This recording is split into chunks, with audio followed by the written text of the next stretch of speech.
വളരെ ഗൗരവതരമായ ഒരുപാട് വിശദീകരണത്തിനും വിവാദത്തിനും കാരണമാകുന്ന ഒരു വിഷയമാണ് എന്നോടിവിടെ സംവദിക്കാൻ പറഞ്ഞു. മൂറുകാതോ വഴി നടന്ന് കൊണ്ട പൊട്ടി വന്ന നേരോ ഒരടക്കാത്തോട് വെട്ടി തണ്ണിതായോ തമ്പ്രാക്കളെ. എല്ലാവരും യേശുദാസിനെ പോലെ പാടാൻ ശ്രമിച്ചു, ജയേന്ദ്രനെ പോലെ പാടാൻ ശ്രമിച്ചു, തന്നെ പോലെ പാടാൻ ഒരു വേടം വരേണ്ടി വന്നു. ഈ കേരളത്തിൽ വേടനെ കാണാൻ വേണ്ടിയിട്ട് ഒരുപാട് കുട്ടികൾ പോകുന്നു, ഒരുപാട് ചെറുപ്പക്കാർ പോകുന്നു, ഭയങ്കര ജനക്കൂട്ടം പോകുമ്പോഴും നിങ്ങൾ മനസ്സിലാക്കേണ്ടത് ഇവനെ കണ്ടുകൂടാത്ത ഒരു വൻ ജനത ഈ കേരളത്തിലുണ്ട്. ഈ യൂണിവേഴ്സിറ്റിയിൽ ജോലി ചെയ്യുകയും പഠിപ്പിക്കുകയും പഠിക്കുകയും ചെയ്യുന്ന സുഹൃത്തുക്കളെ, സഹോദരി സഹോദരന്മാരെ, നിങ്ങൾക്കെല്ലാവർക്കും നമസ്കാരം. ആദ്യമായിട്ടാണ് ഈ സർവകലാശാലയുടെ പടി കയറുന്നത്. ഞങ്ങൾ പഠിക്കുമ്പോൾ കാലിക്കറ്റ് യൂണിവേഴ്സിറ്റിയിൽ പഠിക്കുന്ന കാലത്ത് ഈ യൂണിവേഴ്സിറ്റിയുടെ പേരെപ്പോഴും കേൾക്കുന്നത് കാലിക്കറ്റ് മഹാത്മാഗാന്ധിയെ മലർത്തിയടിച്ചു എന്നൊക്കെയുള്ള വാർത്തകൾ നമ്മൾ പറയാറുണ്ട്. സ്പോർട്സ് മത്സരങ്ങളിൽ, ഗെയിംസ് മത്സരങ്ങളിൽ. അങ്ങനെ മഹാത്മാഗാന്ധി യൂണിവേഴ്സിറ്റിയെ പറ്റി കേൾക്കുക എന്നല്ലാതെ ആദ്യമായിട്ടാണ് ഇവിടെ വരുന്നത്. അങ്ങനെ ഈ വലിയൊരു മഹത്തായ ഒരു സർവകലാശാലയുടെ പടവിലേക്ക് കയറി വരാൻ ഒരു അവസരം കിട്ടിയതിൽ സംസ്കാരക്ക് ആദ്യം തന്നെ നന്ദി പറയുകയാണ്. വളരെ ഗൗരവതരമായ ഒരുപാട് വിശദീകരണത്തിനും വിവാദത്തിനും കാരണമാകുന്ന ഒരു വിഷയമാണ് എന്നോടിവിടെ സംവദിക്കാൻ പറഞ്ഞു. ഞാൻ പറയുകയും നിങ്ങൾ കേൾക്കുകയും ചെയ്യുക എന്നതിനപ്പുറത്ത് നമുക്ക് കൂട്ടമായി ചിന്തിക്കുന്നതായിരിക്കും നല്ലത് എന്നാണ്. പാട്ടും താളവും നമ്മുടെ സംസ്കാരവുമായി നല്ല ബന്ധമുള്ളതാണ്. എങ്ങനെയാണത് ബന്ധപ്പെട്ട് കിടക്കുന്നത്? മലയാള സംസ്കാരം മലയാള ഭാഷയുടെ വികാസത്തോടു കൂടിയാണ്. മലയാള ഭാഷ വികസിക്കുന്നത് പാട്ടിലൂടെയാണ്. മലയാളത്തിലെ ആദ്യത്തെ സാഹിത്യകൃതി ശ്രീരാമകവിയുടെ ഇരാമചരിതം പാട്ടാണ്. ആ പാട്ട് പിന്നീട് കൃഷ്ണപ്പാട്ടും കിളിപ്പാട്ടും ഒക്കെയായി മാറുന്നതോടുകൂടിയാണ് മലയാള ഭാഷയുടെ വളർച്ച ഉണ്ടാകുന്നത്. പാനകളുണ്ടാവും, ജ്ഞാനപ്പാനകളുണ്ടാകും. അതിനു മുമ്പ് സംസ്കൃത ശ്ലോകങ്ങളിൽ പാട്ടുണ്ടായിരുന്നില്ല. സംസ്കൃത ശ്ലോകവും മലയാള ഭാഷയിലെ വൃത്തങ്ങളും തമ്മിലുള്ള വ്യത്യാസം, താറിടാത്ത ഒരു റോഡിലൂടെ കുന്നുകയറി പോകുന്ന ഒരു വണ്ടിയുടെ താളമായിരിക്കും സംസ്കൃത ശ്ലോകങ്ങൾ. ധാരിൽ തന്വീ കടാക്ഷഞ്ചല മധുപകുലാരാമ രാമാജനാനം നീരിൽ താർബാണ വൈരാകര നികരതമോ മണ്ഡലീ ചണ്ഡഭാനം എന്ന മട്ടിൽ ആ കുണ്ടും കുഴിയും നിറഞ്ഞ അതിലൂടെ വണ്ടി പോകുന്നത് പോലെയാണ്. എന്നാൽ നല്ല മെക്കാടം താറിങ്ങി കഴിഞ്ഞ ഒരു റോഡിലൂടെ, വളരെ സ്മൂത്തായിട്ട് MC റോഡിലൂടെ വണ്ടി പോകുമ്പോൾ ഉണ്ടാകുന്ന ഗോപന്മാരെല്ലാരും ഭജനമോരോന്നിൽ ഗോരസമോരോന്നേ പൂരിച്ചപ്പോൾ എന്ന് കൃഷ്ണഗാഥയിലെ വരി പാടുമ്പോൾ ഉണ്ടാകുന്ന ഒരു താളമാണ്. ആ താളത്തിലേക്ക് മലയാള ഭാഷയിൽ നമ്മുടെ സാഹിത്യത്തെ കൊണ്ടുവന്നു എന്നതാണ് പാട്ട്. ഈ പാട്ട് കേവലം ഒരു വൃത്തം, കേക, കാകളി, കളകാഞ്ചി, മഞ്ചരി തുടങ്ങിയ വൃത്തങ്ങളിലൂടെ മാത്രം ഉണ്ടാകുന്നതല്ല. ഇതൊന്നും ഏതെങ്കിലും ഒരു സാഹിത്യകാരനോ കേരളപാണിനിയോ ഇരുന്നിട്ട് ചിട്ടപ്പെടുത്തി ഉണ്ടാക്കിയ വൃത്തങ്ങളൊന്നുമല്ല. നമ്മുടെ നാടിൻ്റെ വായ്ത്താരിപ്പാട്ടുകളായിരുന്നു. ആ വായ്ത്താരിപ്പാട്ടുകൾ ഉറക്കുപാട്ടുകളാവട്ടെ, കൃഷിപ്പാട്ടുകളാവട്ടെ, നാടൻ പാട്ടുകളാവട്ടെ, അതിൻ്റെ ഈണങ്ങളെല്ലാം പിന്നീട് അക്ഷരബന്ധിതമായിട്ട് നിയമസംഹിതയിലേക്ക് വന്നപ്പോൾ ഒരു സമൂഹത്തിൻ്റെ വളർച്ച മുറ്റുമ്പോഴാണല്ലോ അതിന് ഭരണഘടന ഉണ്ടാകുന്നത്. അതുപോലെ ഒരു ഭാഷയ്ക്ക് വളർച്ച മുറ്റുമ്പോഴാണ് അതിന് വ്യാകരണ ശാസ്ത്രം ഉണ്ടാകുന്നത്. അത്തരത്തിൽ വളർന്നു വന്നിരിക്കുന്ന വൃത്ത നിയമങ്ങൾ ഉണ്ടാകുന്നു. ആ വൃത്ത നിയമങ്ങളിൽ ഈ ഈണങ്ങളെ ബന്ധിതമാക്കുന്നു. പക്ഷെ പാട്ടുകൾ എങ്ങനെയാണ് ആദ്യം ഉണ്ടായത്? പാട്ടുകൾ ആദ്യം ഉണ്ടായത് സങ്കടപ്പാട്ടുകളായിട്ടുണ്ടായി, തൊഴിൽ പാട്ടുകളായിട്ടുണ്ടായി, ആയാസരഹിതമായി താളം ഒരുമിച്ച് ചെയ്യാനുള്ള പാട്ടുകളുണ്ടായി. ഞങ്ങളുടെ നാട്ടിൽ നാട്ടിപ്പാട്ട് എന്ന് പറഞ്ഞൊരു പാട്ടുണ്ട്. നാട്ടിപ്പാട്ട് എന്ന് പറയുന്നത് ഞാറ് നടുമ്പോൾ ആ താളം ഒരുമിച്ചാകാൻ വേണ്ടിയിട്ടാണ് ആ പാട്ട്. ഓരോ ആക്സെൻറ്റ് ഉണ്ടാകുമ്പോഴാണ് ഈ ഞാറ് ഊന്നുന്നത്. അല്ലെങ്കിൽ പലരും പല താളത്തിൽ ഞാറൂന്നിയാൽ ലെവലായിട്ട് വരില്ല. ഒരാൾ കൽക്കത്തയിലുണ്ടാവും, ഒരാൾ ഗുജറാത്തിലുണ്ടാവും, ഒരാൾ കന്യാകുമാരിയിലുണ്ടാവും. ലെവലുണ്ടാവില്ല. എല്ലാവരും ഒരു ലെവലായിട്ട് നട്ട് പുറകോട്ട് വരണമെങ്കിൽ അതിന് പാട്ട് വേണം. അതിനുവേണ്ടി താളപ്പാട്ടുകളുണ്ടായി. പിന്നീട് ഒരു മരം, ഒരു കല്ല് ഉരുട്ടി മാറ്റണമെങ്കിൽ എല്ലാവരുടെയും ശക്തി ഒരേ സമയത്തേക്ക് കേന്ദ്രീകരിക്കണമെങ്കിൽ അതൊരു പാട്ടായിരുന്നു. എന്ന് പറയുമ്പോൾ ഒന്നിച്ച് തള്ളുകയാണ്. അതിലൂടെ ഏറണം കുന്നേ പയ്യേ പയ്യേ ഏലേലേലേലോ എന്റപ്പായേലേലേലേലോ എന്ന വായ്ത്താരി ഉണ്ടാകുന്നു. പക്ഷെ വായ്ത്താരിയിൽ അവൻ്റെ സങ്കടങ്ങളും പ്രയാസങ്ങളും പ്രതിഷേധങ്ങളും ചേർത്തുകൊണ്ട്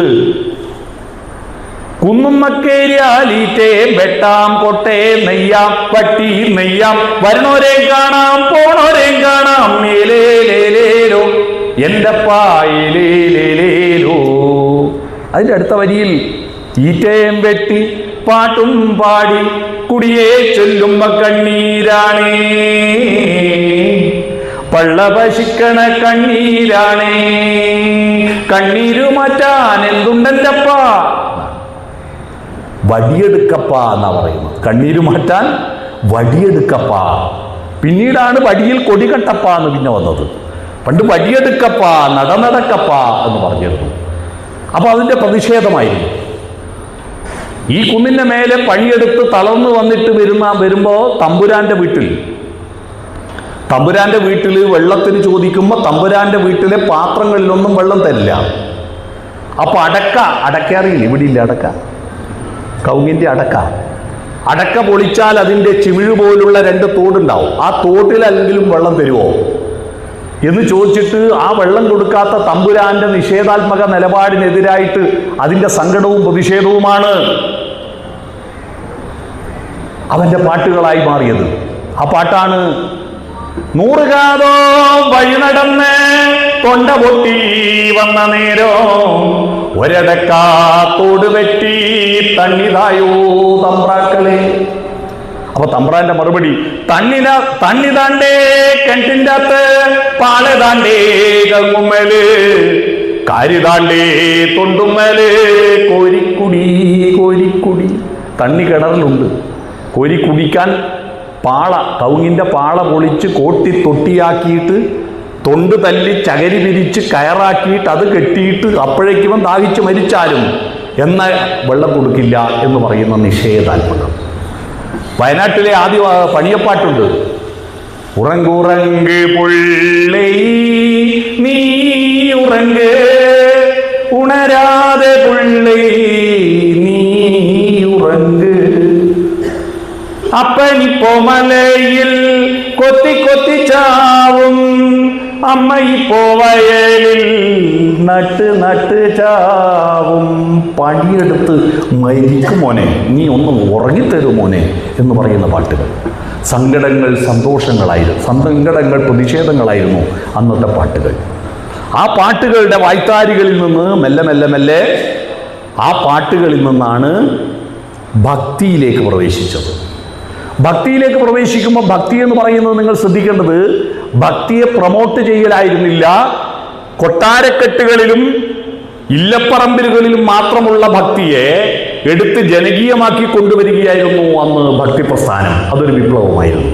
ഭക്തിപ്രസ്ഥാനം എന്ന് പറഞ്ഞാൽ ദൈവവും മനുഷ്യൻ്റെ ഇടയിൽ നിൽക്കുന്ന പുരോഹിതന്മാരെന്ന് പറയുന്ന മധ്യവർഗത്തെ നിഷേധിച്ചുകൊണ്ട് ദൈവത്തിലേക്ക് നേരിട്ട് കണക്ഷൻ കൊടുക്കുന്ന പരിപാടിയായിരുന്നു ഭക്തിപ്രസ്ഥാനം.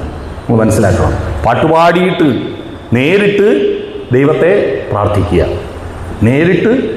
പ്രാർത്ഥിക്കുക, ഹര ഹര ശിവ ശിവ എന്ന് ഒരു നാമം ചൊല്ലേടാ പാമരനെ ഉനക്കതിൽ പാരമെന്നേടാ യമൻ വന്നാൽ കൊല്ലാത്തവൻ വിടമാട്ടാ സാംബശിവദാസൻ എന്നാൽ തൊടമാട്ടാ.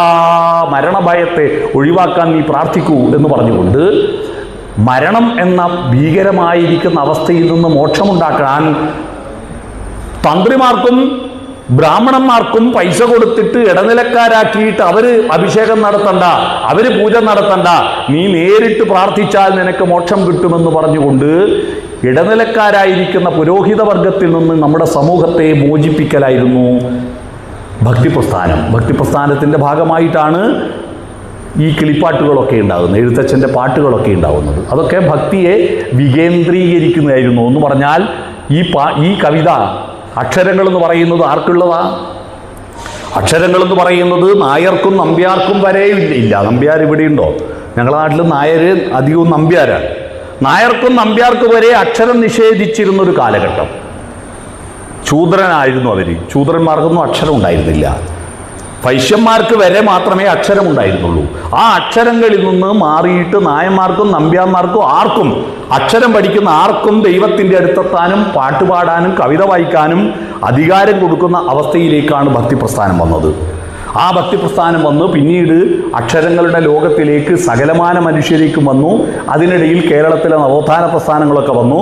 ആ നവോത്ഥാന പ്രസ്ഥാനങ്ങളുടെ വെളിച്ചത്തെ ഗ്രാമത്തിലേക്ക് പ്രചരിപ്പിക്കുന്നതിന് ഒരുപാട് ഖണ്ഡകാവ്യങ്ങളുണ്ടായി, ചെറു കവിതകളുണ്ടായി.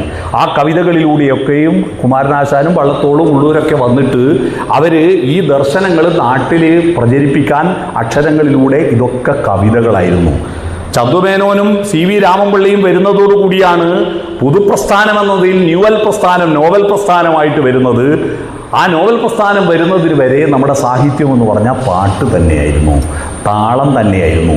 ആ താളം സംസ്കൃത താളങ്ങളും ഇന്ദ്രവജ്രയും ഉപേന്ദ്രവജ്രയും കുസുമമഞ്ജരിയും തുടങ്ങിയ സംസ്കൃത വൃത്തങ്ങളിൽ നിന്ന് ഭാഷയെയും കവിതയെയും മോചിപ്പിച്ചിട്ട് പാട്ടുകളിലേക്ക് കൊണ്ടുവന്ന് ഈണത്തിൽ പാടാൻ പറ്റിയ അവസ്ഥയിലേക്ക് കൊണ്ടുവന്നത് അന്നൊരു വിപ്ലവം തന്നെയായിരുന്നു.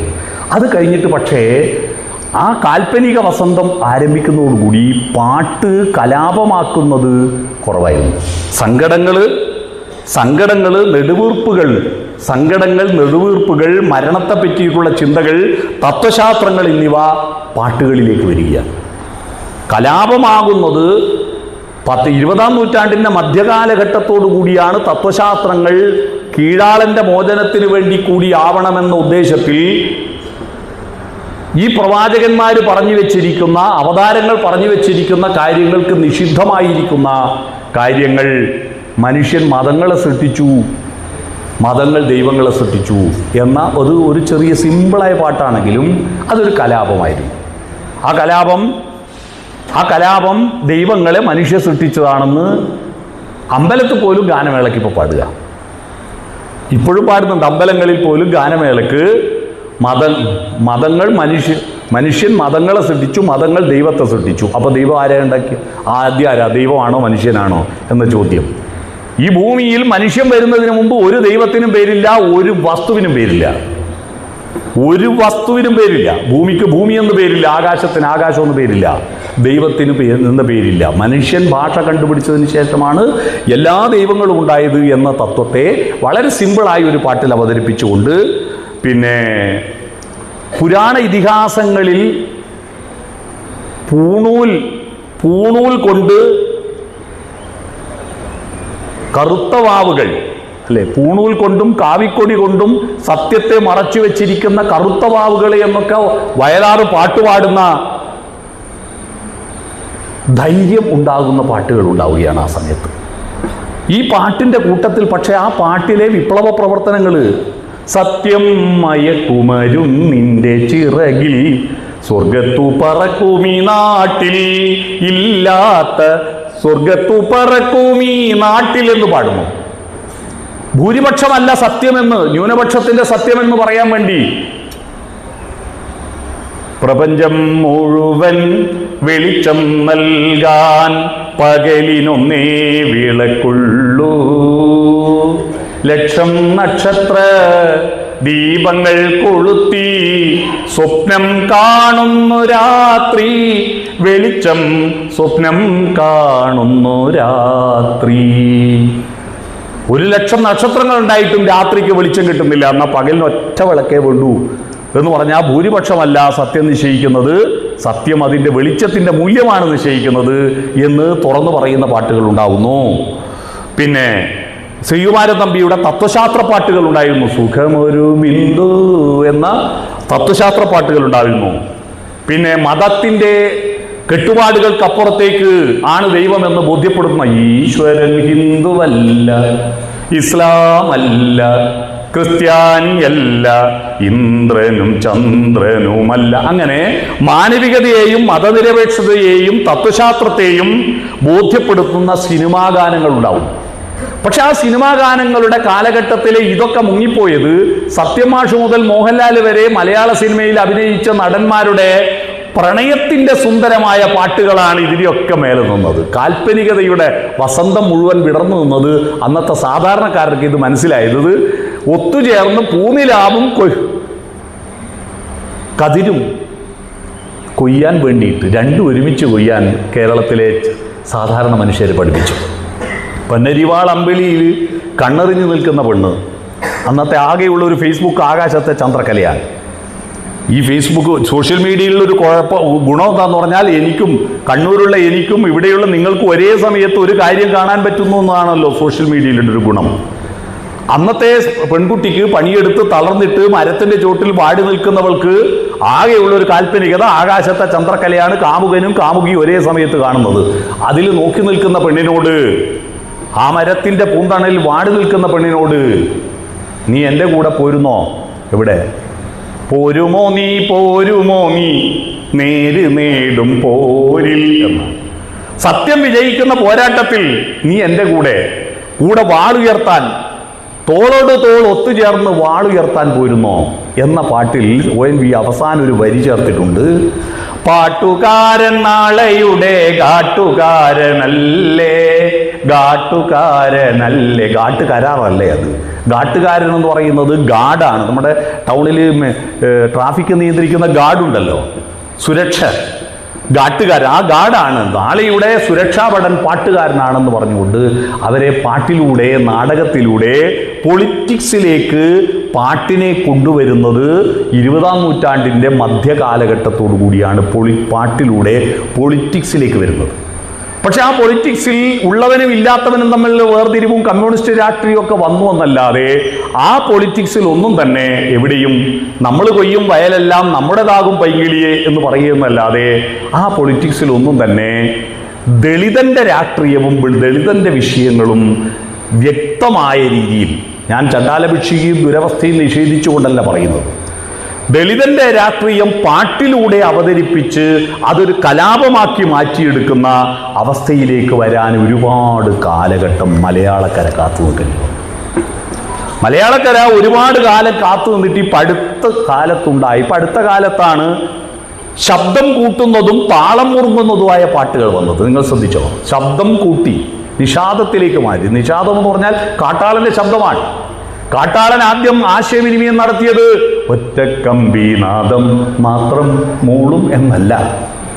കാട്ടാളന്റെ ആശയവിനിമയം ഏഹേ എന്നായിരുന്നു, ഓഹോ എന്നായിരുന്നു. ഉച്ചസ്ഥായി ശബ്ദമായിരുന്നു നിഷാദന്റെ ശബ്ദം. അതാണ് നിഷാദം. കാട്ടാളന്റെ ഒച്ചയാണ് നിഷാദം. ആ കാട്ടാളന്റെ ഒച്ച, ആ ശബ്ദം, ഉച്ചസ്ഥായിലുള്ള പാട്ടുകൾ ചിക്കുമുക്ക് ചിക്കുമുക്ക് റെയിലേ എന്ന് വരുന്നതോടുകൂടിയാണ് നമ്മളിലേക്ക് വരുന്നത്. ഇവിടെ ഉച്ചസ്ഥായിലുള്ള ശബ്ദം പാട്ടിലേക്ക് കടന്നു വരിക. അല്ലെങ്കിലോ മെല്ലെ കാൽപ്പനിക ഭാവത്തിൽ വളരെ അഴകുഴമ്പനായിട്ട് തങ്കത്തളികയിൽ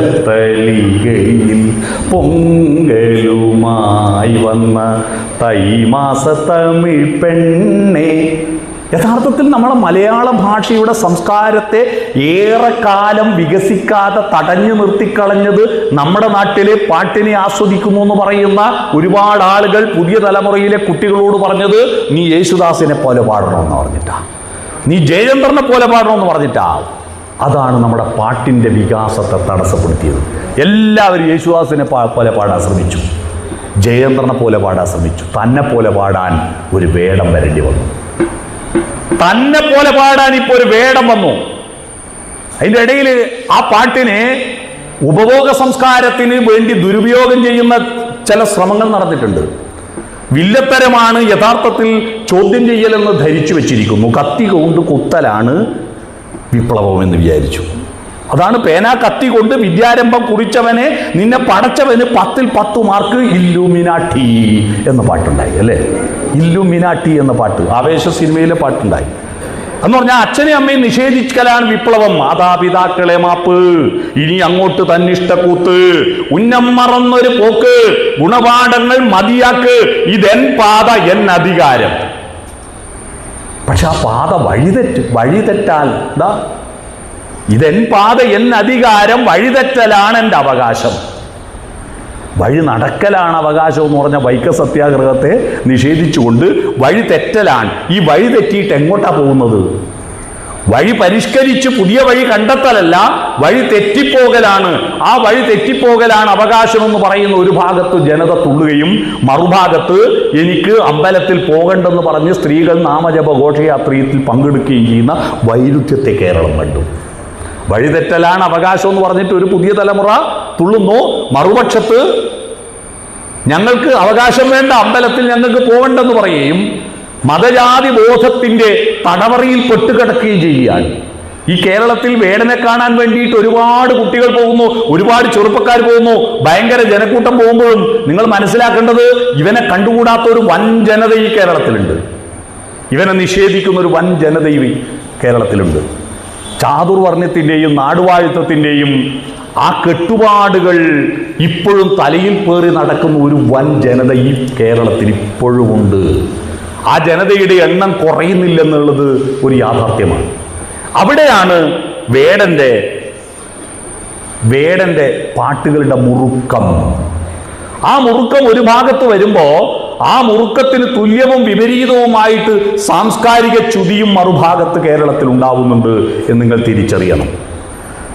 നമ്മുടെ ക്ഷേത്രങ്ങളിലും ആരാധനാലയങ്ങളിലും ആളുകൾ പോകുന്നതിൻ്റെ അളവ് വർദ്ധിക്കുന്നുണ്ട്. തൊഴുന്നതിലും ഭക്തി പ്രാർത്ഥിക്കുന്നതിലൊന്നും എനിക്ക് ഒരു വിരോധവുമില്ല. അതൊക്കെ ഓരോ ആളുടെ സൗകര്യമാണ്. പക്ഷേ ആ ഭക്തിയിൽ എവിടെയും തന്നെ ആഴത്തിലുള്ള തത്വശാസ്ത്രാധിഷ്ഠിതമായ സത്യാന്വേഷണമോ നന്മയോ സൗന്ദര്യബോധത്തിൽ അധിഷ്ഠിതമായിരിക്കുന്ന ഭക്തി ഉണ്ടാകുന്നില്ല. എന്ന് പറഞ്ഞാൽ അടിത്തറയില്ലാത്ത ശ്രീകോവിലുകളാണ് കേരളത്തിൽ കൂടുതൽ നിർമ്മിക്കുന്നതെന്നർത്ഥം. ശ്രീകോവിൽ ഉണ്ടാക്കാൻ വേണ്ടിയിട്ട് അമ്പല കമ്മിറ്റി കൂടിയപ്പോൾ അസ്ഥിവാരം, ഇവിടെ വാനം എന്നല്ലേ പറയാം, വാനം കല്ലുകൊണ്ട് വേണോ, കരിങ്കല്ല് കൊണ്ട് വേണോ, അല്ല പിന്നെ ചെങ്കല്ല് കൊണ്ട് വേണോ, എങ്ങനെ ഉരുളങ്കല്ല് വേണോ എന്ന് തർക്കം നടന്നപ്പോൾ കമ്മിറ്റി പ്രസിഡന്റ് പറയാ, അതാരും കാണുന്നില്ലല്ലോ, അത് വെറുതെ പേരിന് മതി, നമുക്ക് നല്ല തറ കെട്ടാം, ചുമര് വെക്കാം, നല്ല മേൽക്കൂരയുണ്ടാക്കാം. അങ്ങനെ ശ്രീകോവിലെടുത്തു, ഒറ്റ മഴക്ക് ഒലിച്ചുപോയി. അതുപോലെയാണ് ഇപ്പോൾ കേരളത്തിലെ ഭക്തി. അടിത്തറയില്ല. തത്വശാസ്ത്രങ്ങൾ, ഉപനിഷത്തുകളോ ദർശനങ്ങളോ ഒന്നും ആർക്കും വേണ്ട. അതിൽ പറഞ്ഞിരിക്കുന്ന നന്മയുടെ കണങ്ങൾ വേണ്ട. നമ്മൾ ക്ഷേത്രത്തിലെ സാംസ്കാരിക സമ്മേളനത്തിൽ പോയാൽ എന്താ പറയുക ആളുകൾ എന്നറിയോ? ഇവിടെ നേർച്ച വർദ്ധിപ്പിക്കുവാൻ എന്തെങ്കിലും വഴിയുണ്ടോ? ഇവിടെ പൂജ, ആടെ 4 അമ്പലത്തിൽ പോകണം, ഇവിടെ ഇത്ര നേർച്ച കൊടുക്കണം, ഇവിടെ ഇന്ന ഈ പുരോഗമനാത്മക കേരളത്തിലും തൃശ്ശൂരിലെ കുട്ടിച്ചാത്ത മഠങ്ങളുടെ എണ്ണത്തിൽ ഒന്നുപോലും കുറവുണ്ടായില്ല, കൂടി വരുന്നു എന്നതാണ്. എവിടെയാണ് പോകുന്നത് കേരളം? കുട്ടിച്ചാത്ത മഠങ്ങളൊന്നും ഭക്തിയിലൂടെ എൻ്റെ മനസ്സമാധാനത്തിന് വേണ്ടിയിട്ടല്ല ഉപയോഗിക്കുന്നത്. കുട്ടിച്ചാത്ത മഠങ്ങളെല്ലാം മറ്റൊരുത്തൻ്റെ സംഹാരത്തിന് വേണ്ടിയിട്ട്, കല്ലെറിയാൻ വേണ്ടിയിട്ടാണ് കുട്ടിച്ചാത്ത മഠങ്ങൾ ഉപയോഗിക്കുന്നത്. കുട്ടിച്ചാത്തം കല്ലെറിയാൻ, മലമ്പാരി എറിയാൻ വേണ്ടിയിട്ടൊക്കെ ആഭിചാര കർമ്മങ്ങൾക്ക് വേണ്ടി ഉപയോഗിക്കുന്ന ഇടങ്ങൾ വർദ്ധിച്ചു വരുന്നു. അപ്പോൾ ഈ ഒരു വൈരുദ്ധ്യം ഈ കേരളത്തിലുണ്ട്. ഒരു ഭാഗത്ത് ആധുനിക സംസ്കാരത്തിൻ്റെ മുറുകുന്ന താളമുണ്ടെങ്കിലും മറുഭാഗത്ത് കാൽപ്പനികതയുടെ ബോധത്തിൽ നിന്ന് രക്ഷപ്പെട്ട് അതിൻ്റെ അപ്പുറത്തേക്ക് പോകുന്ന ഉത്തരാധുനികതയിലേക്ക് എത്തുന്നതിന് പകരം പഴയ ഫ്യൂഡലിസ്റ്റ് സങ്കല്പങ്ങളിൽ അഭിരമിക്കുന്ന ഒരു തലമുറ മറുഭാഗത്ത് ശക്തിപ്പെട്ടു വരുന്നു. ഈ വൈരുദ്ധ്യത്തിൽ മുറിച്ചു കടക്കാൻ നമ്മുടെ ഈ തീവ്രമായ താളം എന്താണ്? പാട്ട് എന്ന് പറഞ്ഞാൽ അമരസല്ലാപമാണെന്ന സങ്കല്പമുണ്ടല്ലോ, അല്ലേ? സർഗം സിനിമയിലൊരു വരിയുണ്ടല്ലോ, സംഗീതമേ അമരസല്ലാപമേ. യഥാർത്ഥത്തിൽ അമരസല്ലാപമാണോ പാട്ട്? അല്ല. അമരസല്ലാപം പാട്ടുകളായിരുന്നില്ല, അത് ശ്ലോകങ്ങളായിരുന്നു. ശ്ലോകങ്ങൾ പാട്ടുകളല്ല, നിയന്ത്രിതമായ വൃത്തമാണ്. വൃത്തത്തിനകത്തുനിന്ന് ഛന്ദസ്സിന്റെ പുറത്തു പോകാൻ അനുവദിച്ചിരുന്നില്ല. എന്നാൽ പാട്ടുകൾ, വായിക്ക് തോന്നിയ കോതക്ക് പാട്ട് എന്ന് പറയുന്നത് ഒരു നാടൻ ചൊല്ലുണ്ട്. വായക്ക് തോന്നിയ കോതക്ക് പാട്ട്, ആ വായക്ക് തോന്നിയത് പാടുമ്പോഴാണ് കവിയുന്നത് വിതയ്ക്കുകയും കവിതയുണ്ടാവുകയും ചെയ്യുന്നത്. താവട്ടത്തിൽ ഒതുങ്ങിയിരിക്കുന്നതല്ല. അന്നത്തെ പോക്കി, കുയിലത്തെ പാട്ടി, തിലപുഷ്പമൂക്കി, ദരിദ്ര ഇല്ലത്തെ യവാഗ് പോലെ നീണ്ടിട്ടിരിക്കും നയനദ്വയത്തി എന്ന് എഴുതിയ തോലൻ ഉണ്ടാക്കിയത് ഒരു കലാപമായിരുന്നു. അർക്കശുഷ്കബല കോമളസ്തനീ തിന്ത് നീതള വിശാലലോചനെ എന്ന സംസ്കൃത ശ്ലോകത്തിൽ എഴുതിയ മാത്രം കവിതയാകുന്ന അതിന് പട്ടുംവളയും കൊടുക്കുന്ന ചെറുട്ടിയമ്മയോട് ആദ്യം നാടൻ ഭാഷയിൽ അന്നത്തെ പോക്കി, കുയിലത്തെ പാട്ടി എന്ന് എഴുതിയപ്പോ ആ ഓല ചിന്തിച്ചാടിയ ചെറുട്ടിയമ്മയോട് അവരെ പരിഹസിച്ചുകൊണ്ട് തോലൻ എഴുതിയത് ചുക്കിച്ചുളിഞ്ഞ മാർവിടമുള്ളവളെ, പുളിഞ്ചപ്പ് പോലെ ചെറിയ ഉണ്ടക്കണ്ടുള്ളവളെ, വയസ്സൻ കുരങ്ങനെ പോലെ മുഖം വിരാജിക്കുന്നവളെ, വൃദ്ധ വാനരസ്യ മുഖ വിരാജസേ എന്ന് എഴുതിയപ്പോൾ പട്ടുംവളയും കിട്ടി. പക്ഷേ ഇത് അർത്ഥം വളരെ വളരെ ഇവരെ പരിഹസിക്കുന്നതാണെങ്കിലും ശ്ലോകമായപ്പോൾ പട്ടുംവളയും കിട്ടി. നേരത്തത് പച്ച മലയാളമായപ്പോൾ ഓല ചിന്തിച്ചാടി. ആ കഥ തന്നെ നമ്മുടെ വേടൻ ഉയർത്തിക്കൊണ്ടുവന്നിരിക്കുന്ന പുതിയൊരു കാലഘട്ടത്തിൻ്റെ വിഷയത്തിൻ്റെ പ്രതിരൂപമായിരുന്നു അന്ന്. അങ്ങനെ നെടുവീർപ്പുകളല്ല, സംഗീതം അപരസല്ലാപമല്ല, സന്താന കൈവല്യമേ, മോക്ഷം പ്രാപിക്കുവാൻ വേണ്ടിയിട്ടുള്ള ഒരു മാർഗമാണ് പ്രാർത്ഥനയും പാട്ട് എന്ന ഒരു പാരമ്പര്യ നില ജപിക്കുന്നത്. യമൻ വന്നാൽ കൊല്ലാത്തവൻ വിടമാട്ട. യമൻ കാലൻ കൊല്ലാത്തവനാണ്, വിടില്ല നിന്നെ. എന്നാ സാംബശിവദാസൻ എന്ന തൊട്ടമാട്ടേൻ. മണിച്ചിത്രത്താഴ് സിനിമ ഇറങ്ങിയത് കൊണ്ട് വിടമാട്ടേൻ എന്ന് പറഞ്ഞാൽ അതിൻ്റെ അർത്ഥം പറഞ്ഞു തരാൻ നിങ്ങൾക്ക് മനസ്സിലാവുമല്ലോ. ശിവന്റെ ഭക്തനാണെങ്കിൽ വിടമാട്ടേൻ. അവിടെയാണ് ശൈവ വൈഷ്ണവ വൈരുദ്ധ്യങ്ങളുടെ കഥ നമുക്ക് ഓർമ്മ വരുന്നത്. ഈ മുറുകുന്ന താളം ശൈവ മതത്തിൻ്റെതായി, വൈഷ്ണവ മതത്തിൻ്റെത് ധ്യാനാവസ്ഥയിൽ മന്ത്രങ്ങളാണ്. ഈ ഹിന്ദുമതം ഇന്ത്യയിൽ ഉണ്ടാകുന്നതിന് ഏറെ കാലം മുമ്പ് ശൈവ വൈഷ്ണവ സംഘടനകൾ ഉണ്ടായിരുന്നു. അവിടെയാണ് രാവണൻ അന്നത്തെ വേടനായിരുന്നു. അറിയാവോ? രാവണൻ അന്നത്തെ വേടനായിരുന്നു. ബാഹുബലി സിനിമയിൽ ശിവന്റെ വലിയ വിഗ്രഹം എടുത്തിട്ട് വെള്ളച്ചാട്ടത്തിന്റെ അടിയിലേക്ക് കൊണ്ടുവെക്കാൻ പോകുന്ന ബാഹുബലി, ആ ബാഹുബലി അത് കൊണ്ടുപോകുമ്പോൾ ഒരു മന്ത്രമുണ്ട്, കേട്ടിട്ടുണ്ടോ? ജടാകടാഹസംഭ്രമഭ്രമന്നിലിംബ നിർജ്ജരി വിലോലവീജിവല്ലരി വിശാലമാനമുദ്ധരി. ഈ ശ്ലോകം രാവണകൃത ശിവസ്തോത്രം എന്നറിയപ്പെടുന്നത്. രാവണൻ കൈലാസോട് അമ്മാനമാടുമ്പോൾ കയ്യതിൻ്റെ ഉള്ളിൽ കുടുങ്ങിപ്പോയപ്പോൾ ശിവനെ പ്രാർത്ഥിച്ചത് ഈ ശ്ലോകം ചൊല്ലിയിട്ടാണെന്നാണ് എന്ന് പറഞ്ഞാൽ അത് രാവണനായിരുന്നു ആദ്യത്തെ വേടൻ. അതൊരു ഉഗ്രതാളമാണ്. ആ ശിവതാണ്ഡവ താളമാണത്. ആ ശിവതാണ്ഡവ താളം, ഉഗ്രതാളം വൈഷ്ണവ ശൈവ സംഘട്ടന കാലഘട്ടത്തിൽ ഉണ്ടാകുന്നതാണ്. അതുകൊണ്ടാണ് നടരാജമൂർത്തിയായിട്ട് ശിവനെ ജട പിടിച്ച് എറിഞ്ഞ് നൃത്തം ചെയ്യുന്ന ശിവനെ. ആ ശിവൻ അന്നത്തെ കീഴാള ജനതയുടെ ദൈവമായിട്ട്, കീഴാള ജനതയുടെ പുലിത്തോൽ ഉടുക്കുന്ന, കഴുത്ത് പാമ്പ് ചുറ്റുന്ന, തലയിൽ വെള്ളം ഒഴുകുന്ന കാട്ടുദാസിയായിരിക്കുന്നവരുടെ ദൈവമായിട്ട് ഉയർന്നു വരുന്നതാണ്. അതുകൊണ്ടാണ് അദ്ദേഹം താളം മുറുകിയ താളമായി മാറുന്നത്. പിന്നെ ശങ്കരാചാര്യരുടെ കാലത്തോടു കൂടിയാണ് ഇവരെ മുഴുവൻ കൂട്ടിച്ചേർത്തിട്ട് അദ്വൈതം പറഞ്ഞിട്ട് അതും ഇതുമല്ല ഒന്ന് തന്നെയാണെന്ന് പറഞ്ഞിട്ട് ഇതിനെ കൂട്ടിച്ചേർത്തപ്പോഴാണ് ഈ ഹിന്ദുമതം ഇന്ത്യയിൽ ശക്തിപ്പെട്ടത്. അതുവരെ മുമ്പ് എത്ര കൊലപാതകങ്ങൾ നടന്നോളൂ. ശൈവം, വൈഷ്ണവം, ഗാണപത്യം, ശാക്തേയം, 4 മതങ്ങളായിരുന്നു. അതിൽ ശാക്തേയ മതക്കാരായിരുന്നു ഇവിടെ കൽക്കത്തയിൽ കൂടുതൽ.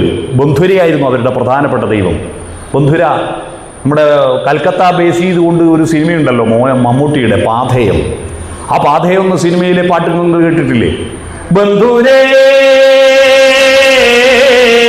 എന്നുള്ളൊരു വരിയുണ്ട് അതിൽ, രാസനിലാവിന് താരുണ്യം എന്നുള്ളത്. അപ്പുറത്ത് മഹാരാഷ്ട്ര ബേസ് ചെയ്ത് ഉണ്ടാക്കിയ സിനിമയിൽ നിങ്ങൾ ശ്രദ്ധിച്ചിട്ടുണ്ടാവും, ഗണപതി ബപ്പ മോറിയ മംഗളമൂർത്തി മോറിയ. അവിടെ ഗാണപത്യരായിരുന്നു. ഈ 4 വിഭാഗങ്ങളെ കൂട്ടിച്ചേർത്തിട്ട് പുരോഹിതന്മാരുടെ പിടിയിലേക്ക് നമ്മുടെ രാജ്യത്തിൻ്റെ ഭക്തിയെ പിടിച്ചു നിർത്തി കൊണ്ടുപോയതാണ് നമ്മുടെ രാജ്യം പുറകോട്ട് പോയത്. നമ്മുടെ രാജ്യം പുറകോട്ട് പോയത് പുരോഹിതന്മാരുടെ കയ്യിൽ. ഇന്ത്യ രാജ്യം നാടുവാഴികളാണെങ്കിലും നാടുവാഴികളെല്ലാം പുരോഹിതന്മാരുടെ നിയന്ത്രണത്തിലായിരുന്നു. ലോകത്തിൽ നമ്പർ 1 അറിവുള്ള രാജ്യമായിരുന്നു India. Wisdom arise from east എന്ന് പാശ്ചാത്യർ പറഞ്ഞിരുന്നു. വിവേകം കിഴക്ക് നിന്ന് ഉദിക്കുന്നുവെന്ന്. കിഴക്ക് നമ്മളാ. രാമായണവും മഹാഭാരതവും ഒക്കെ എഴുതിയത് മാത്രമല്ല, 18 പുരാണങ്ങൾ, 25,000 പേരുണ്ട്. 25,000 പേര്. അതിനു മുമ്പ് ആരും ഇല്ലാത്ത പേരല്ലേ അന്നുണ്ടാക്കി. ഇപ്പം നമ്മൾ പുരാണത്തിലെ പേരെടുത്തിട്ടാണല്ലോ. ഇനി സിനിമക്ക് പേരിടുമ്പോൾ ശ്രദ്ധിക്കണം. സിനിമക്ക് പേരിടുമ്പോൾ ജാനകി എന്ന് പേരിട്ടിട്ട് സുരേഷ് ഗോപിന്റെ സിനിമക്ക് പോലും സെൻസർ ബോർഡ് കട്ട് ചെയ്യാൻ. ഇനിയിപ്പോൾ പുരാണത്തിൽ ഇല്ലാത്ത ജപ്പാനീസ് പേരിട്ടിട്ട് കഥാപാത്രങ്ങൾ ഉണ്ടാക്കേണ്ടി വരും അല്ലേ ചൈനീസ് പേരിടേണ്ടി വരും. അതിനും ചൈനയെ ആശ്രയിക്കേണ്ടി വരും നമ്മൾ.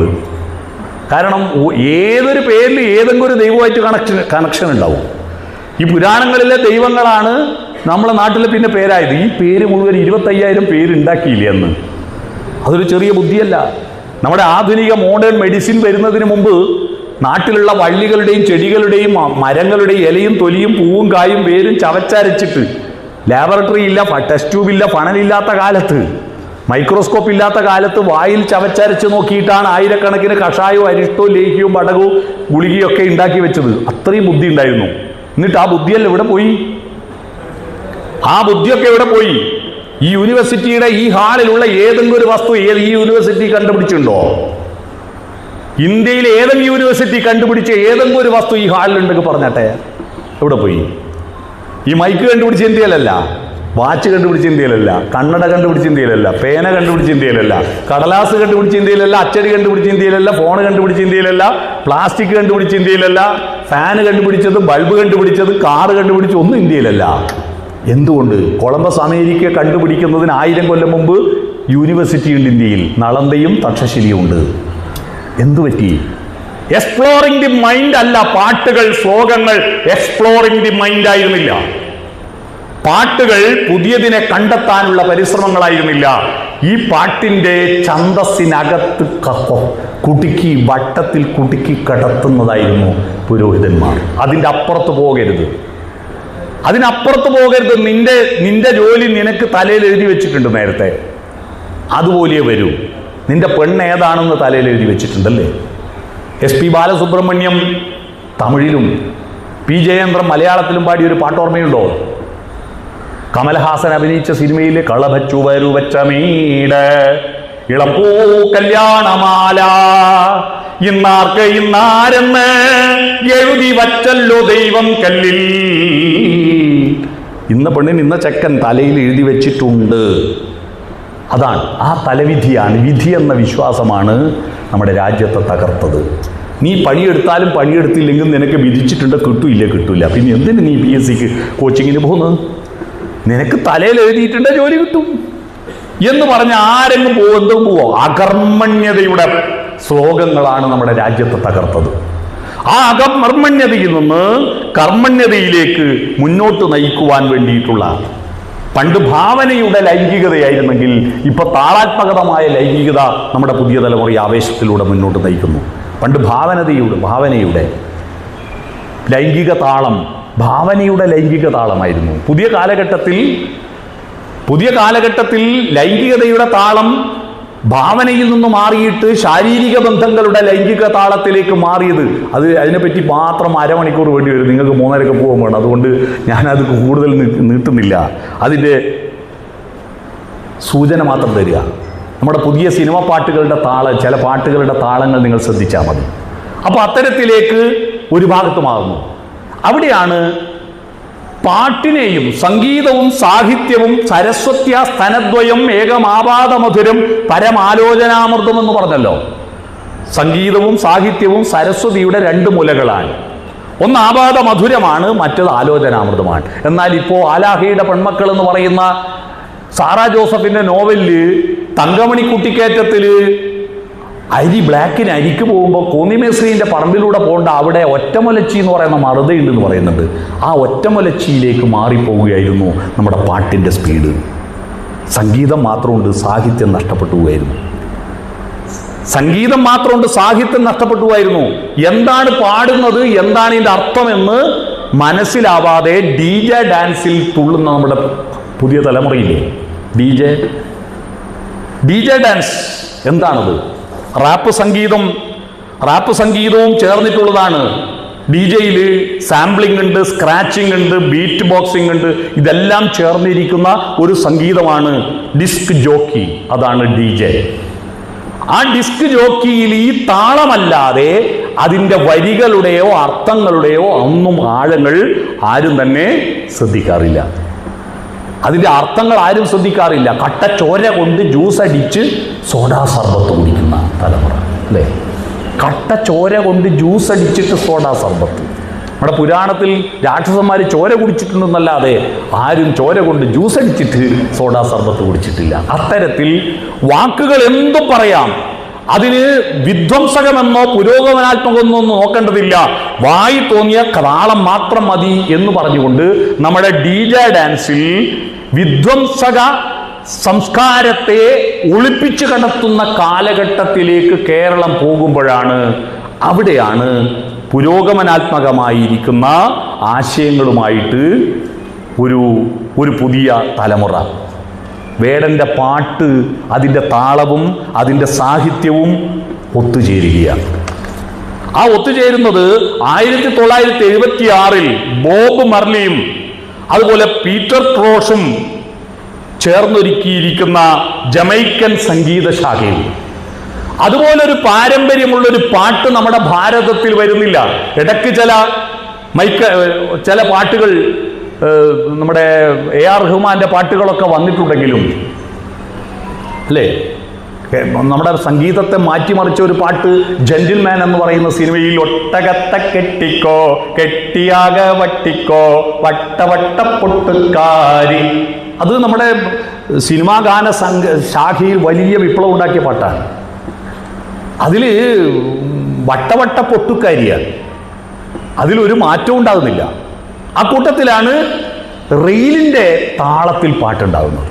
നിങ്ങൾ ശ്രദ്ധിച്ചോ? റെയിലിൻ്റെ താളത്തിൽ പാട്ടുണ്ടായത് ചിക്കുമുക്ക് റെയിലേ അലക്കിട്ടപ്പാരൊക്കെ സ്റ്റൈലേ സിക്കുവാര മയിലേ ഓക്കെ നാ അടിക്കൂലേ എന്ന പാട്ട്. അതിൽ പ്രഭുദേവിയുടെ മനോഹരമായ ഡാൻസും ചേർന്നപ്പോൾ അത് നമ്മുടെ ഭാരതം ഏറ്റുവാങ്ങി.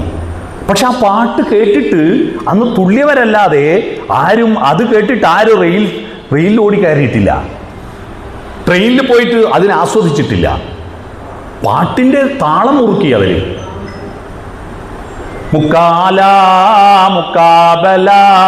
ലൈല, അതൊരു പുതിയ താളമായിരുന്നു. ഈ താളമൊക്കെ കേരളത്തിലെ ഇന്ത്യയിലെ പുതിയ യുവത്വം ഏറ്റുവാങ്ങി. പക്ഷെ ആ ഏറ്റുവാങ്ങിയെങ്കിലും ഈ ബോബ് മർലിയും പീറ്റർ ക്രോഷും ചെയ്തിരിക്കുന്ന പാട്ടിനിടയിൽ മനുഷ്യന്റെ വിമോചന ആശയങ്ങൾ ഉൾച്ചേർത്തുകൊണ്ട് അതിനെ പാടാൻ ഇവിടെ ആരും ഉണ്ടായിരുന്നില്ല. വരണ്ട് കിടക്കിയായിരുന്നു. മുറുകിയ താളത്തിൽ സംസ്കാരം ഉൾച്ചേർക്കുന്ന, പുരോഗമനാത്മകത, വിമോചനം ഉൾച്ചേർക്കുന്ന പാട്ടുകളുടെ കാര്യത്തിൽ നമ്മുടെ നാട് വരണ്ട് കിടക്കുകയായിരുന്നു. കേരളത്തിൽ ജാതി വിവേചനം ഇല്ല. എല്ലാവരും ഒരുപോലെയാണ്. ക്ലാസ്സിലുള്ള കുട്ടികൾ അങ്ങനെയൊന്നും ഇല്ലെങ്കിലും നമ്മുടെ ഉള്ളിൽ ജാതി വിവേചനം സമൂഹത്തിൽ പ്രകടിതമായി കാണാനില്ലെങ്കിലും സങ്കുചിത ജാതിബോധം വളർന്നു വരുന്നു. പുതിയ കുട്ടികൾക്കെല്ലാം നായരും നമ്പ്യാരൊക്കെ ചേർത്തിട്ട് പേരിട്ട് കണ്ടിട്ടുണ്ട് നിങ്ങൾ? ചെറിയ കുഞ്ഞുമക്കൾക്ക് എന്താ നായരെന്നറിയാത്ത ചെറിയ കുട്ടിക്ക് സുമേഷ് നായർ എന്നൊക്കെ പേര് സ്കൂൾ രേഖകളിൽ ചേർക്കുകയാണ്.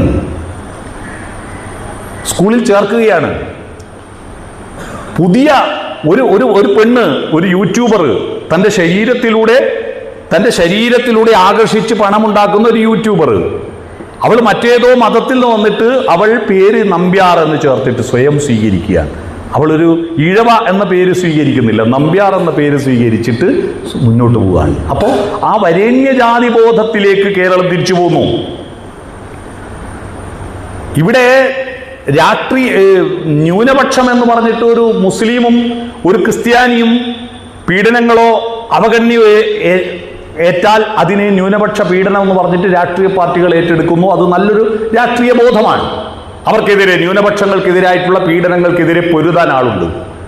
പക്ഷെ ദളിത് പീഡനം, മധു എന്ന് പറയുന്ന ഒരു ആദിവാസി ഭക്ഷണം മോഷ്ടിച്ചിട്ട് അടിയേറ്റ് മരിച്ചിട്ട് കേരളം ഒന്നിച്ച് കരയേണ്ടതിന് പകരം അതിലെ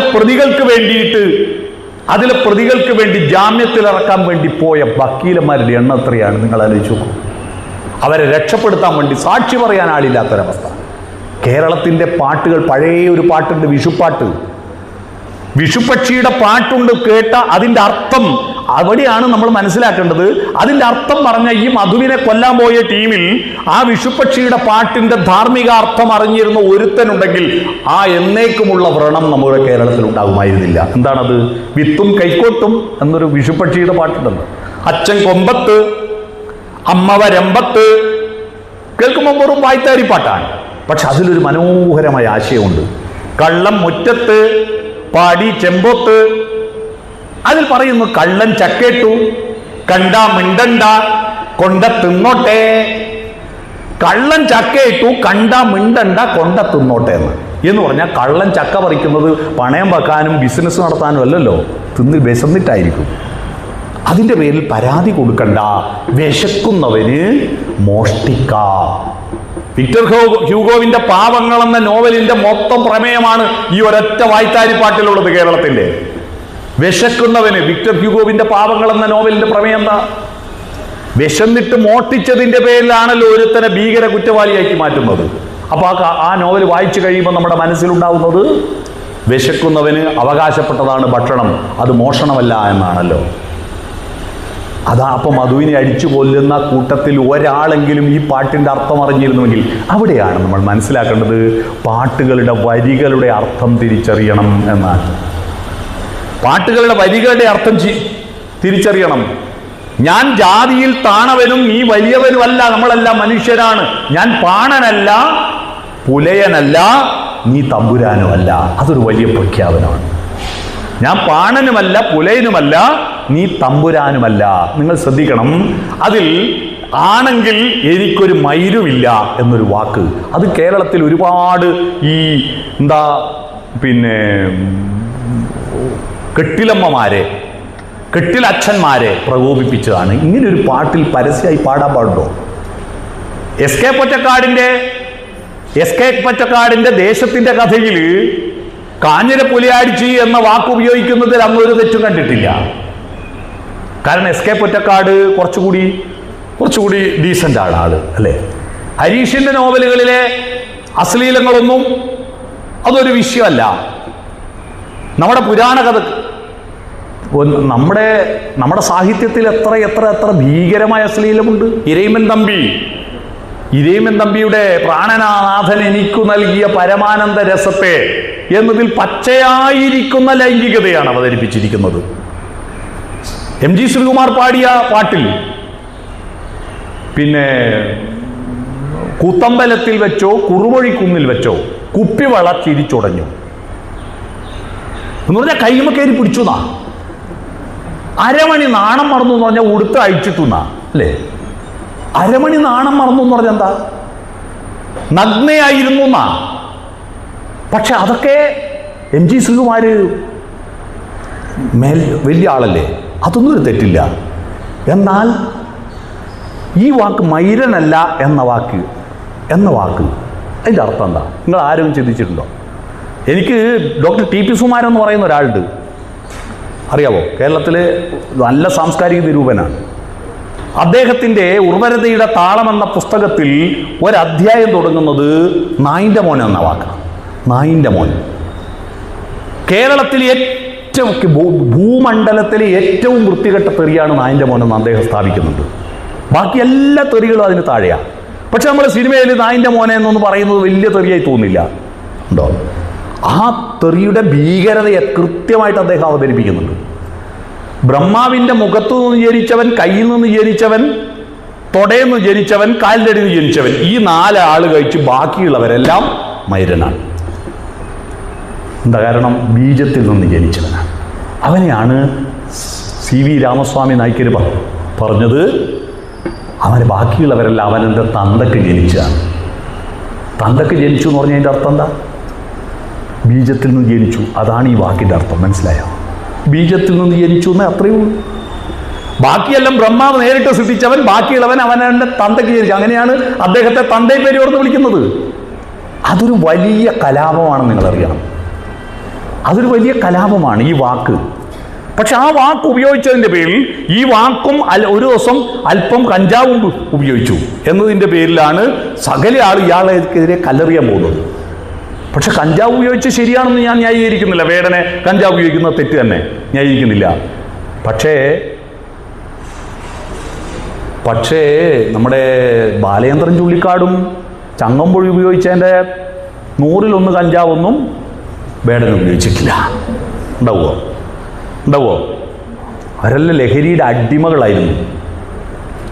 അടിമകളായിരുന്നു. പക്ഷെ വേടൻ അത് തുറന്നു പറഞ്ഞു, തെറ്റാണ്, എൻ്റെ ബാല്യത്തിലുള്ള സൗഹൃദങ്ങൾ അങ്ങനെയായിരുന്നു. പക്ഷെ വേടൻ ഉയർത്തിക്കൊണ്ടുവന്ന സംസ്കാരം, അദ്ദേഹം ക്ലാസ് റൂമിലെ മികച്ച വിദ്യാർത്ഥിയായിരുന്നില്ല. അധ്യാപകരുടെ ഉണ്ടെങ്കിൽ എന്നോട് ക്ഷമിക്കുക, ഞങ്ങളൊന്നും സ്കൂളിൽ പഠിക്കുമ്പോൾ ഞങ്ങളുടെയൊക്കെ ബുദ്ധി വളർന്നത് നിങ്ങളെ അച്ചടക്കമുള്ള ടൈറ്റായ പീരീഡല്ല, ഫ്രീ പീരീഡിലാണ് നമുക്കൊക്കെ ബുദ്ധി വളർന്നത്. 2 വർത്തമാനം പറയാലോ. ഞങ്ങൾ സ്കൂളിൽ പഠിക്കുമ്പോൾ കുട്ടികൾ തമ്മിൽ വർത്തമാനം പറയുമ്പോൾ ആ വർത്തമാനം പറയുന്നത് നിഷേധിച്ചുകൊണ്ട് അതിനെ തടയാൻ വേണ്ടിയിട്ട് അപ്പുറത്തെ ക്ലാസ്സിലെ മാഷ് ഒരു ഏജന്റിനെ ആക്കും, ബോർഡുമിൽ പേര് എഴുതാൻ. ആ ഭീകരൻ്റെ പേര് ആ ക്ലാസ് ലീഡർ. നമ്മളെയൊക്കെ സൗഹൃദങ്ങൾ തടഞ്ഞ വിദ്വാന ഈ ക്ലാസ് ലീഡർ. കുട്ടികൾ പരസ്പരം വർത്തമാനം പറയണം. ഞാൻ നിർമ്മലഗിരി കോളേജിലും ബ്രണ്ണൻ കോളേജിലും പഠിച്ചതാണ്. നിർമ്മലഗിരി കോളേജ് വളരെ വളരെ വളരെ സൈലന്റ് കോളേജാണ്. ബ്രണ്ണൻ കോളേജ് എപ്പോഴും ഓപ്പണാണ്. പക്ഷെ അപ്പുറത്തെ കോളേജിൻ്റെ 10 ഇരട്ടി ബുദ്ധിവികാസമാണ് ഇപ്പുറത്തെ കോളേജിൽ ഉണ്ടാകുന്നത്. 10 ഇരട്ടി ബുദ്ധിവികാസമാണ്. നമ്മുടെ പഴയ വിദ്യാഭ്യാസത്തിൻ്റെ സങ്കല്പങ്ങളെല്ലാം നമ്മൾ അട്ടിമറിക്കേണ്ട കാലമായി. സംഭവം എന്താ, നമ്മളെ വിദ്യാഭ്യാസത്തിൽ എന്ത് പാഠപുസ്തക പരിഷ്കരണ കമ്മിറ്റിയും ചോദ്യം ഉത്തരവും ആരതാണെന്ന് ഇതുവരെ തീരുമാനം എടുത്തിട്ടില്ല. ഉള്ളവരില്ലാത്തവരോടല്ലേ ചോദിക്കണ്ടേ? ഉള്ളവർ ഇല്ലാത്തവരോടാണോ ചോദിക്കണ്ടേ? അല്ലല്ലോ, ഇല്ലാത്തവർ ഉള്ളവരോടല്ലേ ചോദിക്കണ്ടേ? ഇല്ലാത്തത് കൊണ്ടല്ലേ കുട്ടികൾ സ്കൂളിൽ വരുന്നത്, അറിവില്ലാത്തതുകൊണ്ട്. ഉള്ളവരല്ലേ അധ്യാപകർ. അപ്പൊ ചോദ്യം ചോദിക്കേണ്ട കുട്ടികളല്ലേ, ഉത്തരം പറയേണ്ട അധ്യാപകരല്ലേ? ഇപ്പോഴും അധ്യാപകർ ചോദ്യം ചോദിക്കുക, കുട്ടികൾ ഉത്തരം പറയാം എന്ന ഈ വിഡിത്ത പരിപാടി. അധ്യാപകർ ചോദ്യം ചോദിക്കും, ഉത്തരം അറിയ പിന്നെ ഇവന് സ്കൂൾ വരുമോ? ഏത് ഉത്തരം മാഷ് ചോദിക്കുന്നത്?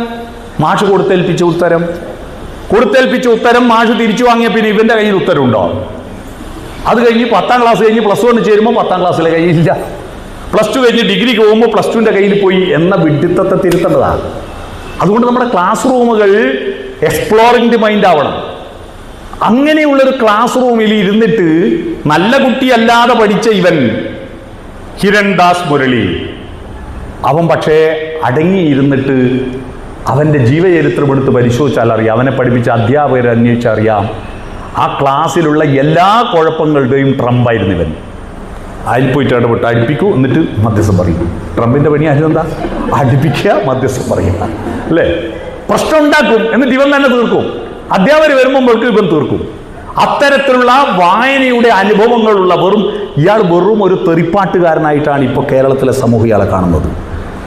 വായനയുടെ ഒരു വലിയ ഒരു മഞ്ഞിൻ്റെ ഉള്ളിൽ ഇയാളുടെ ഉള്ളിലുണ്ട്.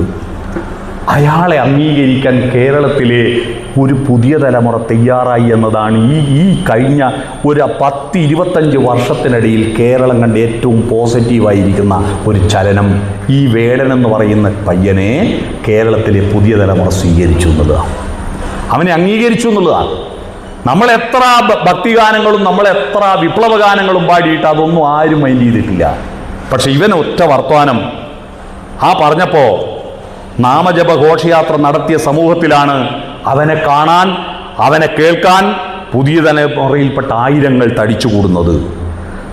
അതിൽ പ്രതീക്ഷയ്ക്ക് വക നൽകുന്നൊരു ഘടകം ഇവനൊരു തൊപ്പിയല്ല എന്നതാണ്. ശ്രദ്ധിക്കുക, ഇതുപോലെ തൊപ്പിയുടെ പുറകെ കുറെ കുട്ടികൾ പോയിരുന്നു.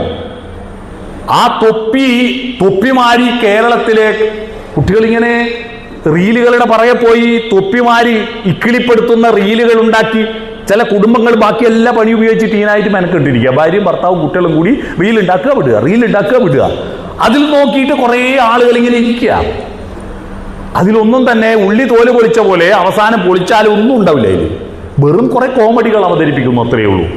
അവിടെയാണ് അതെല്ലാം വിട്ടിട്ട് തൊപ്പികളിൽ നിന്ന് പുതിയ തലമുറയെ മോചിപ്പിച്ച് ഇവൻ്റെ അടുത്തേക്ക് എത്തുന്നത്. ആ ആവേശത്തിലേക്ക് അതൊരു വില്ലുവണ്ടി യാത്രയാണ്. വേടേണ്ടത് ഒരു വില്ലുവണ്ടി യാത്രയാണ്. അയ്യങ്കാളിയുടെ വില്ലുവണ്ടി യാത്രയിലെ ആ പാട്ടിൽ കേവലം അവൻ്റെ ജാതിയെപ്പറ്റിയും അവൻ്റെ ദളിത സമൂഹത്തെപ്പറ്റിയും മാത്രമല്ല, അതിൽ ഗാസയുണ്ട്, അതിൽ സിറിയയുണ്ട്, അതിൽ യുദ്ധവിരുദ്ധമായ ആശയങ്ങളുണ്ട്. അതെല്ലാം അവൻ ഉൾച്ചേർത്തിരിക്കുന്നു.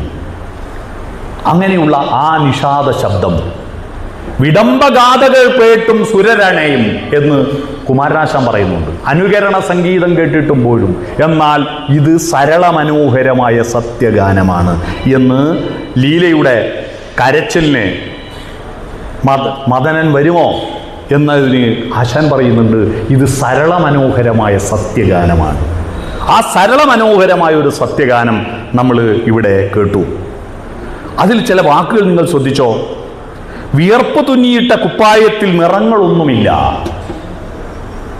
കിനാവിൻ്റെ കൊട്ടാരത്തിൽ മന്ത്രിയും രാജാവും ഞാൻ തന്നെ. വിയർപ്പ് തുന്നിയിട്ട കുപ്പായമാണ്, അതിൽ ഡെക്കറേഷനുകളൊന്നുമില്ല, നിറങ്ങളുടെ ഡെക്കറേഷൻ ഒന്നുമില്ല. ഏറ്റവും കൂടുതൽ കേരളം ഏറ്റവും കൂടുതൽ സംരംഭങ്ങൾ ഇപ്പോൾ കേരള സർക്കാർ പറയുന്നുണ്ടല്ലോ, ഇത്ര സംരംഭങ്ങൾ തുടങ്ങിയത്. അതിൽ ഒരുപാട് എണ്ണം എന്താണെന്നറിയോ, ബ്യൂട്ടി പാർലറാണ്. സംരംഭങ്ങൾ തുടങ്ങിയത് ബ്യൂട്ടി പാർലറാണ്. ആ നിറങ്ങളെ കൊണ്ട് ശരീരവും മറ്റൊക്കെ പുതപ്പിക്കുന്ന ഒരു കാലഘട്ടത്തിലേക്ക് ചെറുപ്പക്കാർ സ്റ്റുഡിയോയിലേക്ക് ഓടുന്നതിനിടയിലാണ് വിയർപ്പ് തുന്നിയിട്ട എൻ്റെ കുപ്പായത്തിൽ നിറങ്ങളില്ല, ഒരു ബനിയൻ ഇട്ടിട്ടൊരുത്തം വരുന്നു, ഒരു ബനിയൻ ഇട്ടിട്ടൊരുത്തം വരുന്നു. കിനാവിൻ്റെ കൊട്ടാരത്തിൽ രാജാവുമില്ല, മന്ത്രിയുമില്ല, എല്ലാവരും ഈക്വലാണ്. ചെറിയ ഭൂമിയല്ലേ നമുക്ക് വിധിച്ചത്, ഉച്ചക്കിറുക്കിൽ നിന്ന് ഉയരത്തിൽ പറക്കാം. അവിടെ ശ്രദ്ധിക്കും, ഉച്ചക്കിറുക്കല്ലേ, ഉച്ചപ്പിരാന്ത് എന്ന് പറയുന്നൊരു ശൈലമുണ്ട്, അതിന് ഇവ മാറ്റിയിട്ട് ഉച്ചിക്കിറുക്ക്. ഇവിടെ ചില കിറുക്കുകൾ ഉണ്ടാവണം. ഈ ലോകത്തെ മാറ്റിയത് കിറുക്കന്മാരാ. ആടെയുണ്ട് ഒരു കുട്ടി, ഒരു ഗുണത്തിനുമില്ല ഒരു ദോഷത്തിനുമില്ല എന്ന് പറയാറുണ്ട്. പിന്നെന്തിനാ ഒരു കുട്ടി? ഒരു ഗുണത്തിനുമില്ല ഒരു ദോഷത്തിനുമില്ല, പിന്നെ ഒരുത്തം വേണം ഈ ഭൂമിയിൽ? ലോകം മാറ്റിയത് മുഴുവൻ കിറുക്കന്മാരാ, ഭ്രാന്തന്മാരാ. നല്ല മനുഷ്യനാണെന്ന് പറയുന്നവരെ കൊണ്ട് ഈ ലോകത്തിന് ഒരു ഗുണവുമില്ല. വേറിട്ട് ചിന്തിക്കുന്നവരുണ്ടോ? അതാണ് ഉച്ചിക്കിറുക്ക്. ആ ഉച്ചിക്കിറുക്കിൽ നിന്ന് ഉയരത്തിൽ പറക്കാം, മേലോട്ട് ഉയരാം. ഉച്ചിക്കിറുക്കിൽ നിന്ന് മേലോട്ട് ഉയരാം. കുതന്ത്ര തന്ത്ര മന്ത്രമൊന്നും അറിയില്ലടാ, പച്ച നേരെ വാ നേരെ പോ. കുതന്ത്ര തന്ത്ര മന്ത്രമൊന്നും എനിക്കറിയില്ലടാ. ആര് കാണുവാൻ അടങ്ങി ഒതുങ്ങി ജീവിച്ചിട്ട്? ഈ അച്ചടക്കം, പണ്ട് ഞങ്ങൾ സ്കൂളിൽ പഠിക്കുന്ന കാലത്ത് എല്ലാ സാഹിത്യ സമാജത്തിലും അച്ചടക്കം എന്നുള്ളൊരു വിഷയം ഉണ്ടായിരുന്നു. അടിയന്തരാവസ്ഥ കാലത്ത് ഉണ്ടാക്കിയതാണത്. എല്ലാ സാഹിത്യ സമാജത്തിലും ആദ്യത്തെ വിഷയം അച്ചടക്കം. ഈ അച്ചടക്കം എന്ന വാക്ക് തന്നെ അശ്ലീലമാണ്. കുറെ അച്ഛൻ്റെ ഉള്ളിൽ അടക്കി കിടക്കാനാണോ മനുഷ്യന് ഈ ബുദ്ധി തന്നത്? അല്ലല്ലോ. ഓരോ മനുഷ്യനും സ്വതന്ത്രമായ വ്യക്തിത്വത്തിൽ വിസ്ഫോടനം നടത്താൻ ആ കിറുക്കിൽ നിന്ന് മേലോട്ട് ഉയരാനാണ്. അതൊരു പുതിയ തത്വശാസ്ത്രമാണ്. അതുകൊണ്ട് അടങ്ങി ഇങ്ങ് ജീവിച്ചിട്ട് ആര് കാണുവാൻ? എന്തെങ്കിലും ചെയ്യൂ. ചലിക്കുന്നുണ്ടെങ്കിലല്ലേ, ചലനമുണ്ടെങ്കിലല്ലേ ആളുകൾ അറിയൂ. ഈ ലോകത്തിൻ്റെ സകലമായ അടിത്തറയും ചലനമാണല്ലോ. ചലനം ചലനം ചലനം മാനവ ജീവിത പരിണാമത്തിൻ മയൂര സന്ദേശം എന്നത് പതിഞ്ഞ താളത്തിൽ പാടിയത് തന്നെയാണ്. അടങ്ങി ഇരുന്നിട്ട് ആര് കാണുവാൻ, ചലിക്കടാ എന്ന് ഇവൻ ഒച്ചത്തിൽ നിഷാദത്തിൽ പാടുന്നത്. പദവി പണമൊന്നും വേണ്ടടാ. ഈ പണം ഇങ്ങനെ ഉണ്ടാക്കുക, പണം ഉണ്ടാക്കിയിട്ട് ആ പണം എന്ത് ചെയ്യേണ്ടതെന്ന് അറിയാതെ വെറുതെ ആർക്കൊക്കെ എറിഞ്ഞിട്ടിപ്പോൾ ഒരുപാട് ആൾ ശമ്പളം വാങ്ങി ഒരുപാട് പൈസ ഉണ്ടാക്കിയിട്ട് ഇപ്പോൾ വൈകുന്നേരങ്ങളിൽ ഇപ്പോൾ മക്കളെല്ലാം കാനഡയിൽ പോയിട്ട് ഇപ്പോൾ തീർത്ഥയാത്രക്ക് പുറപ്പെടുക, സകല കണ്ടെടുത്ത് പോയി ഇരിക്കുക, അവിടെ നിന്ന് ഭക്ഷണം കഴിക്കുക. ഇതാണ് പരിപാടി. ഇതാ പരിപാടി. നിങ്ങൾ ശ്രദ്ധിച്ചിട്ടുണ്ടോ? ഇപ്പോൾ അടുത്ത കാലത്ത് ഭാഗവത സപ്താഹങ്ങൾ വർദ്ധിച്ചു വരുന്ന കണ്ടിട്ടുണ്ടോ? ഭാഗവത സപ്താഹങ്ങളാണ് ഇവിടെയും. രാവിലെ വായിക്കുന്നിടത്ത് ആരും ഉണ്ടാവില്ല, ഒരു 10-100 ആളുണ്ടാവും. ഉച്ചക്ക് 1 മണിയാകുമ്പോഴേക്ക് ഭയങ്കര തിരക്കായിരിക്കും. കൂട്ടുവരെ ഉണരുമ്പോഴേക്ക് ഭയങ്കര ആളായിരിക്കും. ഇതിൽ പോകുന്ന അതിനുവേണ്ടി ഭാഗവത സപ്താഹത്തിൽ പോയി ഭക്ഷണം കഴിക്കുന്ന ആളുകളുടെ ഗ്രൂപ്പുണ്ട് കേട്ടോ. ഇപ്പോൾ ഇന്ന സ്ഥലത്തുണ്ട്, ഇന്ന സ്ഥലത്ത്, ഇങ്ങനെ എന്തിനാണെന്നറിയാതെ ഇങ്ങനെ പോകുന്ന കുറേ ആളുകൾ, പൈസ ഉണ്ടാക്കിയിട്ട് ആ പൈസ അവസാനം എന്തു ചെയ്യണമെന്നറിയാത്ത ആളുകൾ. അതൊന്നും എനിക്ക് വേണ്ട, പദവിയും പണമൊന്നും വേണ്ടടാ. നമ്മുടെ പാട്ടുകൾ, പഴയ പാട്ടുകൾ, പെരിയാറേ പെരിയാറേ പർവ്വത നിരയുടെ പനിനീരേ. ഇത് യാഥാർത്ഥ്യമാണോ? കാലക്കുംവെള്ള പെരിയാറിന് അരുമകളല്ല നമ്മൾ, കാൽത്തോടും മണ്ണെല്ലാം മലിനമല്ലേ എന്നാണ് പേടം ചോദിക്കുന്നത്. നമ്മൾ ഈ പർവ്വത നിരയുടെ പനിനീരാണോ സത്യത്തിൽ? കാൽത്തോടും മണ്ണെല്ലാം മലിനമല്ലേ? അടയാളങ്ങൾ ഉടഞ്ഞവരല്ലേ? ശ്വസിച്ചതെല്ലാം പുകപടലമല്ലേ? പിറക്കാതെ പിറന്നവർ തുണയുണ്ടല്ലോ. പിറക്കാതെ പിറന്നവർ എന്ന് പറഞ്ഞാൽ ദൈവത്തിന് പിറക്കാതെ മണ്ണിൽ നിന്ന് പറന്നവർ തുണയുണ്ടല്ലോ. ആ ദളിത് സമൂഹം, ഉത്തരാധുനിക സാഹിത്യത്തിൻ്റെ ഏറ്റവും വലിയ പ്രത്യേകത ദളിത് മോചനമാണ് അതിൻ്റെ പ്രധാനപ്പെട്ട പ്രമേയം. ആ പ്രമേയത്തെ പാട്ടിലേക്ക് മാറ്റിയെടുക്കാൻ ഒരു സിനിമാ പാട്ട് ഇതുവരെ കേരളത്തിൽ അടുത്തൊന്ന് ഇറങ്ങിയോ? ഉത്തരാധുനിക സാഹിത്യം ഏതെങ്കിലും സിനിമാ പാട്ടിലുണ്ടായോ? അത് നോക്കൂ. സിനിമാ പാട്ടാണല്ലോ ഇപ്പം ഏറ്റവും കൂടുതൽ ആളുകൾ ആസ്വദിക്കുന്നതും കേൾക്കുന്നതും. ഒരു നാടകഗാനത്തിൽ ഉത്തരാധുനിക സാഹിത്യം ചേർത്തോ? ഇല്ല. കവിതകളായിട്ട് എഴുതുന്നുണ്ട് ഉത്തരാധുനിക സാഹിത്യം. ആ കവിതകൾ വായിക്കുന്നത് എത്ര ജനകീയമായില്ലല്ലോ. പാട്ടുകൾ എന്ന് പറയുന്നത് സാഹിത്യത്തെ ജനകീയമാക്കാനുള്ള വളരെ മനോഹരമായ വഴിയാണ്. നമ്മുടെ കവികൾ സിനിമാക്കാരെ മുഴുവൻ അധിക്ഷേപിച്ചിട്ട് ഇഷ്ടമല്ലെന്ന് പറഞ്ഞിട്ട് ദൂരെ മാറി നിൽക്കുന്നത് കൊണ്ടാണ് നമ്മൾക്ക് പറ്റിയ അബദ്ധം. വയലാറും പി ഭാസ്കരനും ONV-യും തിരുനെല്ലൂർ കരുണാകരനും ഒക്കെ ചെയ്തത് അവരുടെ കാവ്യ കഴിവുകളെ സാമൂഹ്യ വിപ്ലവത്തിന് വേണ്ടിയിട്ട് നിങ്ങൾ നിന്ന സമരംഗണഭൂവിൽ നിന്നണിഞ്ഞ കവചങ്ങളുമായി വന്നു ഞങ്ങൾ മലനാട്ടിലെ മണ്ണിൽ നിന്നിതാ പുതിയ ചെങ്കൊടി നേടിയെന്ന് പരസ്യമായി പാടാൻ ധൈര്യം കാണിച്ചു എന്നതാണ്. അവര് പരസ്യമായിട്ട് അവരുടെ രാഷ്ട്രീയ നിലപാട് പാട്ടുകളിലേക്ക് മാറ്റാൻ പറ്റി എന്നതാണ്. അതിൻ്റെ പേരിൽ അവരൊരുപാട് പഴി കേൾക്കേണ്ടി വന്നിട്ടുണ്ട്. എന്നാൽ ആധുനിക കവികൾ ഒരുപാട് നല്ല കവിതകളുണ്ട്, എത്ര നല്ല കവിതകൾ ഇറങ്ങുന്നുണ്ട്. പക്ഷെ ആ കവിതകളൊന്നും തന്നെ സാധാരണ മനുഷ്യർ വായിക്കുന്നത് എത്ര പേരാണ്? നിങ്ങൾ ആലോചിച്ച് നോക്കൂ. സാധാരണ മനുഷ്യർ കവിത വായിക്കുന്നവർ എത്ര പേരാണ്? നല്ല നല്ല കഥകൾ വായിക്കുന്നത് എത്ര പേരാണ്? സോമൻ കടലൂരിനെ വായിച്ചവർ എത്ര പേരുണ്ട് ഈ സദസ്സിൽ? ഒന്ന് കൈ ഉയർത്തു. സോമൻ കടലൂരിനെ വായിച്ചവർ ഒരാളാണ് കൈ ഉയർത്തിയത്. PK പാറക്കടവിനെ വായിച്ചവർ എത്ര പേരുണ്ട്? ഒന്ന് കൈ ഉയർത്തു. 5 ആളാണ് കൈ ഉയർത്തിയത്. നോക്കൂ. പിന്നെ കുട്ടികളെ കുറ്റം പറയണോ? വളരെ ചുരുങ്ങി. ഞാൻ നിങ്ങളെ അപമാനിക്കാനും അവഹേളിക്കാനും പറഞ്ഞല്ല. നമ്മൾ കവിത, ഉത്തരാധുനിക കവിത വായിക്കുന്നവർ വളരെ കുറവാണ്. എന്നാൽ വേടൻ്റെ പാട്ടിൻ്റെ ഒരു വരിയും കേൾക്കാത്ത ഒരൊറ്റ ആൾ ഇവിടെയില്ല. അവിടെയാണ് പാട്ടിൻ്റെ ഒരു കരുത്ത്. ഉത്തരാധുനിക സാഹിത്യത്തെ ഇതിലേക്ക് കൊണ്ടുവന്നു. ഉത്തരാധുനിക സാഹിത്യത്തെ പാട്ടിലേക്ക് കൊണ്ടുവന്നു. അതിൻ്റെ താളം മുറുക്കി. ഈ താളം മുറുക്കിയത് നമ്മുടെ ഈ പതിഞ്ഞ ഇന്ന ഇട്ടമ്മയില്ലേ, ഇത് പണ്ടത്തെ പാട്ടുകളിലെ നിങ്ങൾ ശ്രദ്ധിച്ചിട്ടുണ്ടോ? ഷോക്ക് അബ്സോർബർ ഇല്ലേ? ഷോക്ക് അബ്സോർബർ കാറിൻ്റെ. മലയാളത്തിലെ സിനിമാ പാട്ടുകളുടെ ഏറ്റവും ആകർഷണമായത് കനകച്ചീലങ്ക കീലുങ്ങി കീലുങ്ങി അല്ലേ, ഇങ്ങി ഇഞ്ച എന്ന ഇട്ട ഉപ്പമ്മ, അതാണ്. അവിടുന്നൻ ഗാനം കേൾക്കാൻ ചെവിയോർത്തിട്ടരികിലിരിക്കേ സ്വരരാഗസുന്ദരിമാർക്കോ എന്നല്ല ഉള്ള പാട്ടല്ലേ? ആ പാട്ട് കേട്ടവര്, ഈ പാട്ട് കേട്ട ഒരു ടീമും ഒരു യുദ്ധം വന്നാൽ നിലവിളിക്കല്ലാതെ എന്താ ചെയ്യേണ്ടതെന്നുള്ള വിശേഷ ബുദ്ധിയില്ലാത്ത ടീമായിരിക്കും.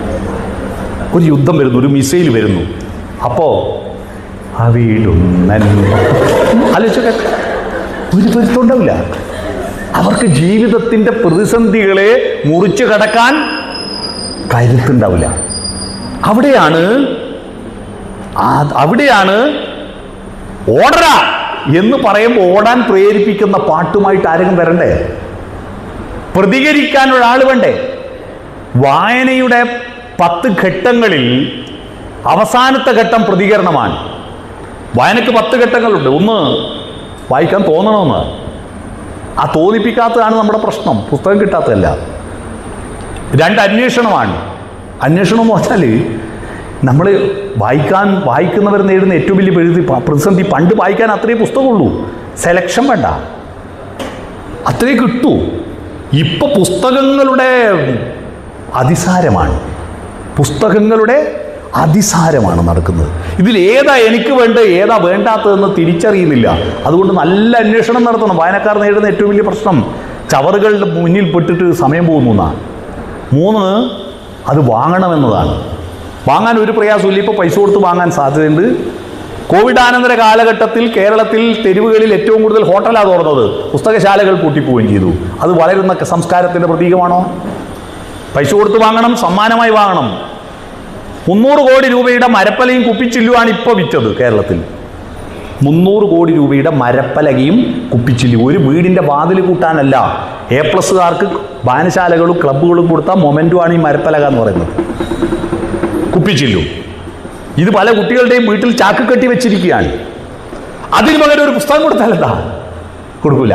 വായനശാലക്കാർ പോലും പുസ്തകം കൊടുക്കില്ല, സമ്മാനമായിട്ട് കൊടുക്കുമോ? പിന്നെ വായ്പ വാങ്ങുമോ? വായ്പ വാങ്ങിയാൽ, ബാങ്കിൽ നിന്ന് വായ്പ വാങ്ങിയാൽ മുതലും പലിശയും തിരിച്ചടക്കണം. എന്നാൽ മുതൽ മാത്രം തിരിച്ചടച്ച് അനുഭൂതിയും അറിവും പലിശയായിട്ട് ഇങ്ങോട്ട് കിട്ടുന്ന വായ്പാ സംഘമാണ് ഗ്രന്ഥശാല സംഘം. അവർക്കെന്താ വേണ്ടത്? ഗ്രന്ഥശാല സംഘങ്ങൾക്ക് എന്താ വേണ്ടത്? അവർക്ക് ഗംഭീരമായി 12 പരിപാടികൾ നടത്തണം, നോട്ടീസ് പെരുവണം, നോട്ടീസ് വെക്കണം. ഈ പുസ്തകങ്ങൾ അന്ത്യവിശ്രമം കൊള്ളുക. മുഷിഞ്ഞു കിടക്കുന്ന പുസ്തകങ്ങളിൽ ഒരു നാട്ടിലെ വെളിച്ചം ഉണ്ടാവും. മുഷിഞ്ഞു കിടക്കുന്ന പുസ്തകങ്ങൾ ഉണ്ടാവണം. ചെരിഞ്ഞ് കിടന്നും വായിച്ചിട്ട് ആ പുസ്തകങ്ങൾ അഴുക്ക് വരളണം. ഇത് മിക്ക വായനശാലയിലും കയറിയാൽ വാങ്ങിക്കൊണ്ടുവച്ച്. ഞാൻ കഴിഞ്ഞ ദിവസം ഇന്ത്യയുടെ ആത്മാവ് എന്ന് പറയുന്ന പുസ്തകത്തെ പറ്റിയിട്ട് ഒരു അവലോകനം നടത്താൻ ഒരു വായനശാല ഞാൻ ഡിഗ്രിക്ക് പഠിക്കുമ്പോൾ വായിച്ചു, അതിനുശേഷം അത് വായിച്ചിട്ടില്ല. വീണ്ടും വായിക്കാൻ വേണ്ടി ഒരു വായനശാലയിൽ പോയി. 1978 ആ പുസ്തകം ആ വായനശാലയിൽ വാങ്ങിക്കൊണ്ട് വെച്ചാൽ 78 കോപ്പിയാണ്. ഞാൻ എടുത്തിട്ട് വായിച്ചു നോക്കുമ്പോൾ അതിൻ്റെ വക്കെല്ലാം കൂട്ടി പറ്റിയിരിക്കുന്നു.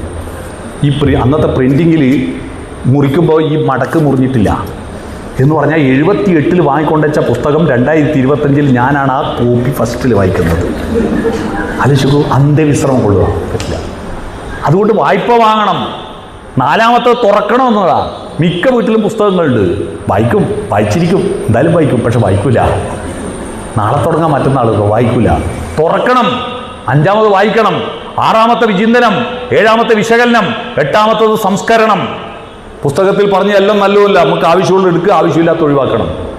9-മത്തത് ഓർമ്മിക്കണം. പുസ്തകത്തിൽ പറഞ്ഞിരിക്കുന്ന കാര്യം നമ്മുടെ ജീവിതത്തിൽ എപ്പോഴും ആവശ്യമുള്ള അവസ്ഥയിൽ ഓർമ്മിച്ചെടുത്തിൽ എന്തിനു വായിക്കുന്നു? 10-മത്തത് പ്രതികരണം. ഈ 10-മത്തെ ഘട്ടത്തിലേക്ക് എത്തിക്കാൻ പാട്ടുകൾ ഒരു പ്രധാന ഘടകമാണ്. ഉത്തരാധുനിക സാഹിത്യത്തെ പ്രതികരണത്തിലേക്ക് എത്തിക്കുവാൻ പാട്ടൊരു പ്രധാന ഘടകമാണ്. അത്തരത്തിലുള്ള പാട്ടുകളാണ് വേടൻ ഫോക്കസ് ചെയ്യുന്നത്.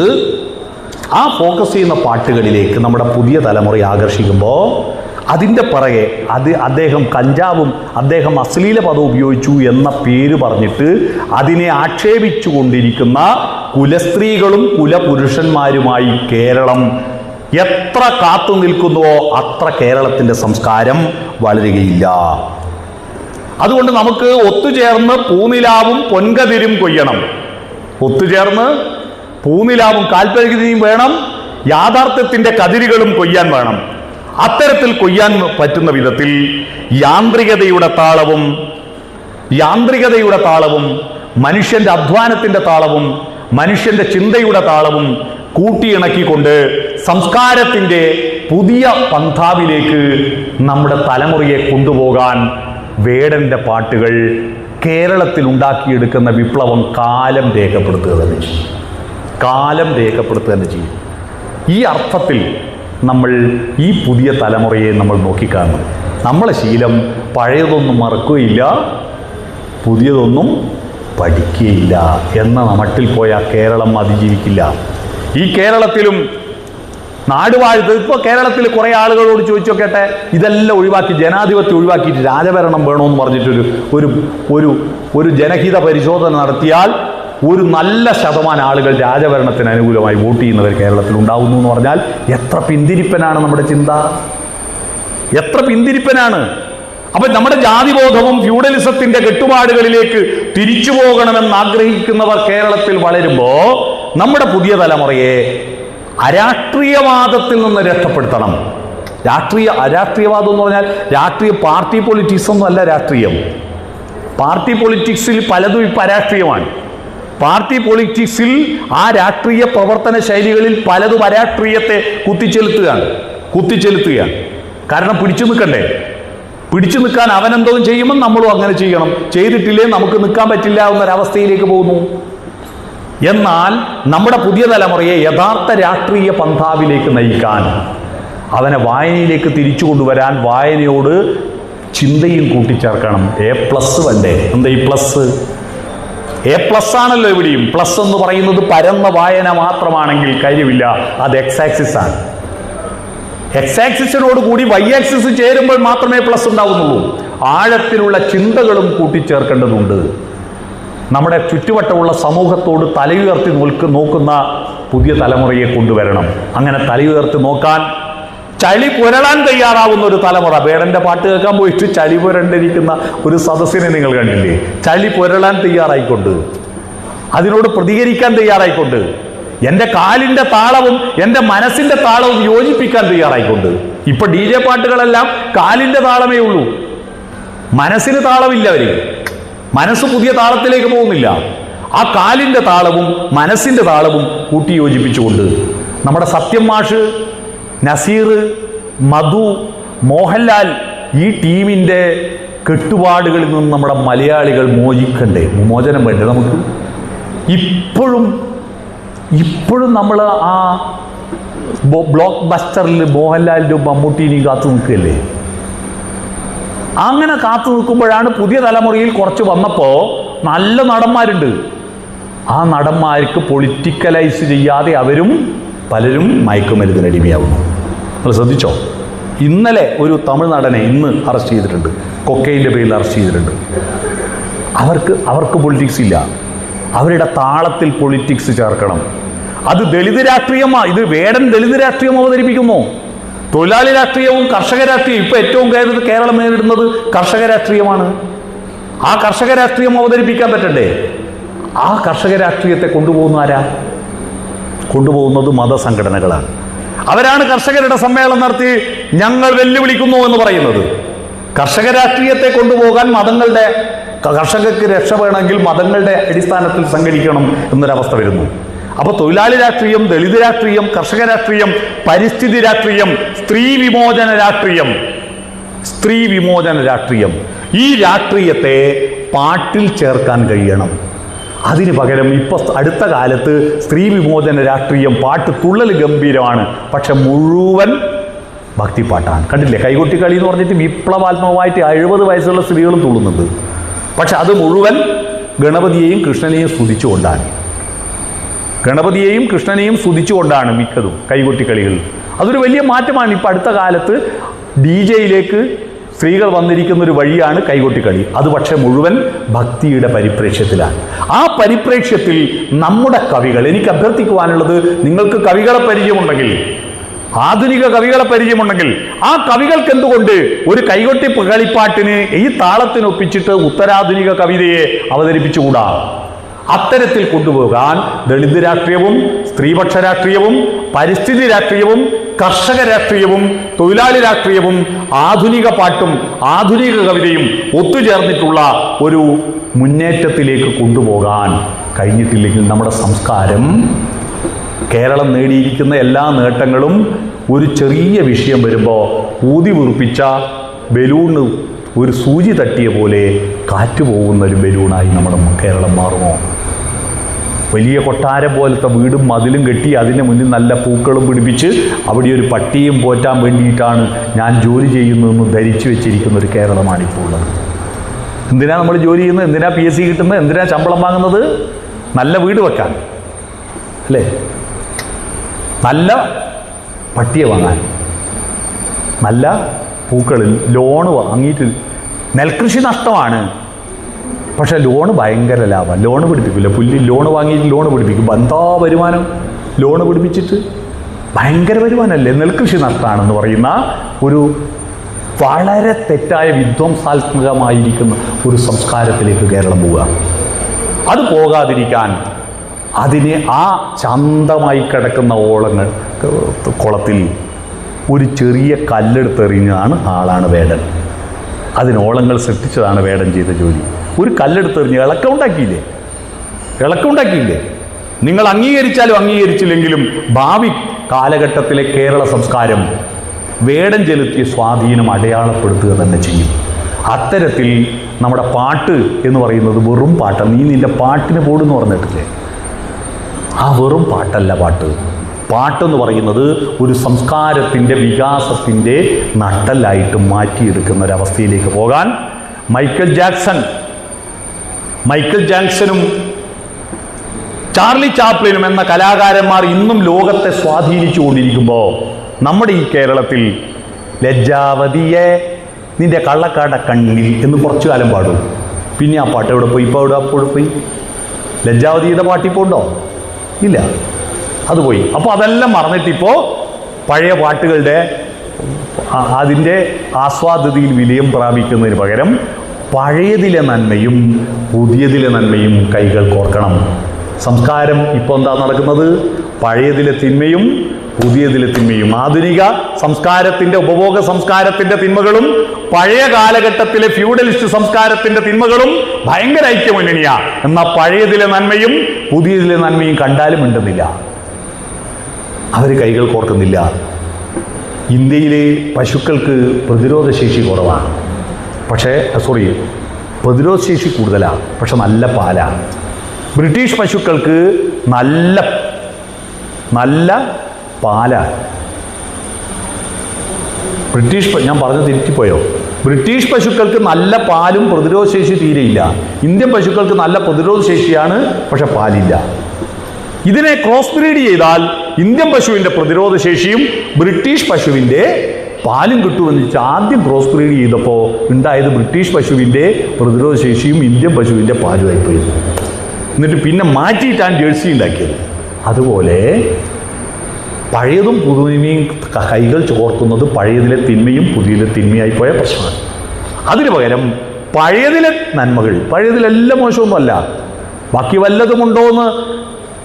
വല്ലതുമുണ്ടോ എന്ന് നമ്മുടെ NV കൃഷ്ണമാര്യർ പാടിയിട്ട് ബാക്കി വല്ലതുമുണ്ടോ, ദീദി പോയി, എല്ലാം പോയി.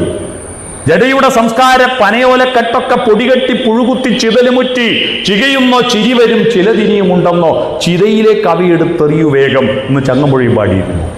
അതിലെന്തോ നന്മയുണ്ടെങ്കിൽ എടുക്കാം, നമുക്ക് നിഷേധിക്കണ്ട. പുതിയതിലെ നന്മയെയും കൈകൾ കോർക്കുന്ന അതിൻ്റെ മധ്യത്തിൽ നിൽക്കുന്ന സംസ്കാരത്തിൻ്റെ പതാകവാഹകരാകാൻ നമ്മൾ പരിശ്രമിച്ചില്ലെങ്കിൽ ഭാവി കേരളത്തിലെ കുട്ടികൾ അരഭ്രാന്തന്മാരായി ഏതോ ഒരു മൂഢസ്വർഗത്തിൽപ്പെട്ട് ഉഴലുന്നത് കാണാം. അതുകൊണ്ട് നമ്മുടെ പുതിയ തലമുറയെ രക്ഷിക്കാൻ നമുക്ക് സംസ്കാരത്തെ പുതുക്കിയെടുക്കുന്ന പ്രക്രിയ. ഇന്ത്യ രാജ്യം തകർന്നു പോയത് ചിന്തിക്കുന്നവർ, അറിവുള്ളവരൊന്നും തന്നെ പണിയെടുത്തില്ല, പണിയെടുക്കുന്നവർക്ക് അറിവ് കൊടുത്തില്ല എന്നതാണ്. അറിവുള്ളവരൊന്നും തന്നെ ഒരു പണിയെടുക്കില്ല, എന്നാൽ പണിയെടുക്കുന്നവരോ അവർക്ക് അറിവുണ്ടായിരുന്നില്ല. അങ്ങനെയാണ് ഇന്ത്യയിൽ A+കാരനായത് മോഹൻദാസ് കരംചന്ദ് ഗാന്ധി. ആദ്യത്തെ A+കാരനായത് എന്താ? കരംചന്ദ് ഗാന്ധി എന്ന് പറഞ്ഞാൽ കർമ്മവും ചിന്തയും ചാലിച്ചു ചേർത്തു എന്നുള്ളതാണ്. കർമ്മവും ചിന്തയും ഒരുമിച്ച് കൊണ്ടുപോയി, അതാ കരംചന്ദ് ഗാന്ധി എന്നതാണ് അദ്ദേഹം A+ ആയത്. അത്തരത്തിൽ അറിവിനെയും അധ്വാനത്തെയും ഒരുമിപ്പിച്ച് സംസ്കാരത്തെ പുതുക്കുന്ന പ്രക്രിയയിലേക്ക് ഇത്തരം സംഘടന, സംസ്കാര എന്നു പേരുള്ള സംഘടന പരിശ്രമിക്കാൻ ഈ ഒരു സദസ്സ് നിമിത്തമാവട്ടെ എന്ന് ആശംസിച്ചുകൊണ്ട്, ഇങ്ങനെയൊരു വിഷയം ഞാൻ ആദ്യമായിട്ടാണ് ഈ വിഷയം ഏറ്റെടുത്തത്, ആദ്യമായിട്ടാണ് ഇങ്ങനൊരു വിഷയത്തിൽ സംസാരിക്കാൻ ഒരാൾ വിളിക്കുന്നത്. ആ വിഷയം തിരഞ്ഞെടുത്തതിന് ഇതിൻ്റെ സംഘാടകരോട് നന്ദി പറയുന്നു. അതുപോലെ ഈ വിഷയം കേൾക്കാൻ ഇത്ര നേരം ഇത്രയും ആൾക്കൂട്ടം ഇവിടെ ഇരുന്നതിന് നിങ്ങളോട് നന്ദി പറഞ്ഞുകൊണ്ട് ഈ പദ്ധതിക്ക്, ഈ പരിപാടിക്ക് എല്ലാവിധ ആശംസകളും അറിയിച്ചുകൊണ്ട് ഞാൻ എൻ്റെ ഭാഷണം ചുരുക്കുന്നു.